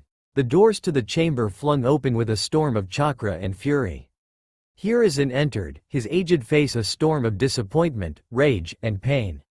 "You were behind the incident, weren't you?" he demanded. Danzo didn't rise. "You've come storming in without proof, old friend. That's unlike you. You know exactly what I'm talking about." Hiruzen roared. "Kumo's failed abduction. Naruto was nearly killed. The Hyuga girl almost taken. This reeks of your rot." Danzo finally stood, deliberately slow. "Yes, I did it." Hiruzen blinked. Danzo's voice was calm, dead. "Kumo offered a new bloodline for the Byakugan. I weighed the cost. The Hyuga heiress, soft and unready, or a weapon that could win wars. Even Naruto's capture could have accelerated things. But yes, the operation failed. You orchestrated the kidnapping and killing of children from your own village," Hiruzen said bitterly, his voice low with disbelief. "You sold out your soul." Danzo turned sharply. "My soul is irrelevant. My duty is survival. Fear ensures it. Weapons preserve it. Your weakness lets people believe hope is enough. But fear, Sarutobi, fear is what keeps the wolves at bay." "You never understood what Tobirama meant when he said, 'Protect the king,'" Hiruzen said. "I did," Danzo shot back. "The king is the future. These soft-hearted children are not kings. They are pawns, sacrifices. The future must be built on blood and iron." Hiruzen's face twisted. "You even tried to take Naruto, your own Hokage's son. You dare justify this as duty?" Danzo's tone turned darker. "Minato's idealism is a threat. He clings to his ideals like it's a birthright. But peace is won with terror, not kindness. Minato is already gathering evidence," Hiruzen said firmly. "You won't survive this." Danzo smiled slightly. "And yet, you came to me before he did. Still trying to clean up my messes?" Hiruzen turned away. "Don't twist this. You are here because you know if I go down, I drag you with me," Danzo said. The silence in the chamber grew cold. Danzo continued. "Every covert mission I ordered, every dirty deed, was under your Hokage tenure. You signed off, you covered, you funded Root, and you hid the files." Hiruzen's hand tightened. "Minato doesn't know," Danzo said. "Yet, but Mizuki, he knows. He can speak." Hiruzen turned back, eyes wide. "He has no seal?" he asked, voice low. Danzo nodded once. "The one agent I left unsealed, in case I needed a contingency." "Now you understand. Mizuki will talk, unless you stop him. You want to kill him?" "No, then suspicion will increase more, my friend," Danzo said. "Just let the interrogation misdirect. Feed Minato a narrative. Let the blame fall on Orochimaru. You want to make him the scapegoat again," Hiruzen murmured. "You've done it before. Made him a traitor. He's disappeared. He's the perfect ghost to haunt the trail." Hiruzen's face fell. The weight of decades pressed on his shoulders. "Minato won't stop," he whispered. "He's like a fire that burns everything false." "Then give him a controlled flame," Danzo replied. "Let him burn what's already ash." "And if I refuse?" Danzo's voice became razor sharp. "Then when the evidence leaks, and it will, Minato will see the truth. And when he does, he'll destroy not just me, but you." The old professor said nothing. Danzo approached slowly. "The child you once raised, the man you handed the will of fire, will burn your name to preserve his ideal. Your silence is the only shield left between him and the full truth." Danzo turned, walking back into the dark. "Minato will find what you lead him to." As Hiruzen walked out, shoulders heavy, spirit fractured, Danzo sat again, sipping his cold tea. "Fear always wins," he whispered. Hokage Mansion. The Hokage Mansion was silent under the veil of midnight. Moonlight filtered through the windows, casting silver streaks across the polished floors. The village outside slept soundly, but one soul stirred. Menma sat up in bed, unable to sleep. The laughter and teasing from earlier still echoed in his head. Naruto's joy, Tenten's excitement, Naruto's smugness.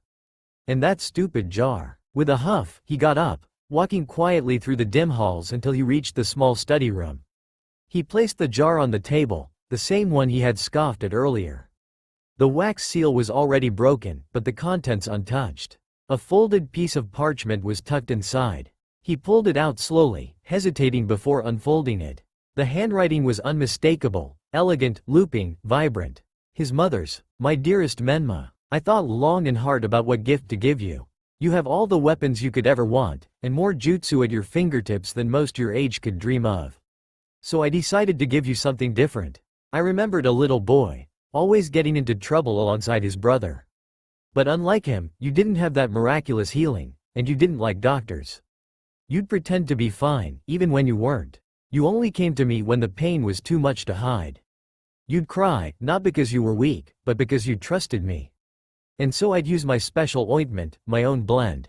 It always worked within seconds.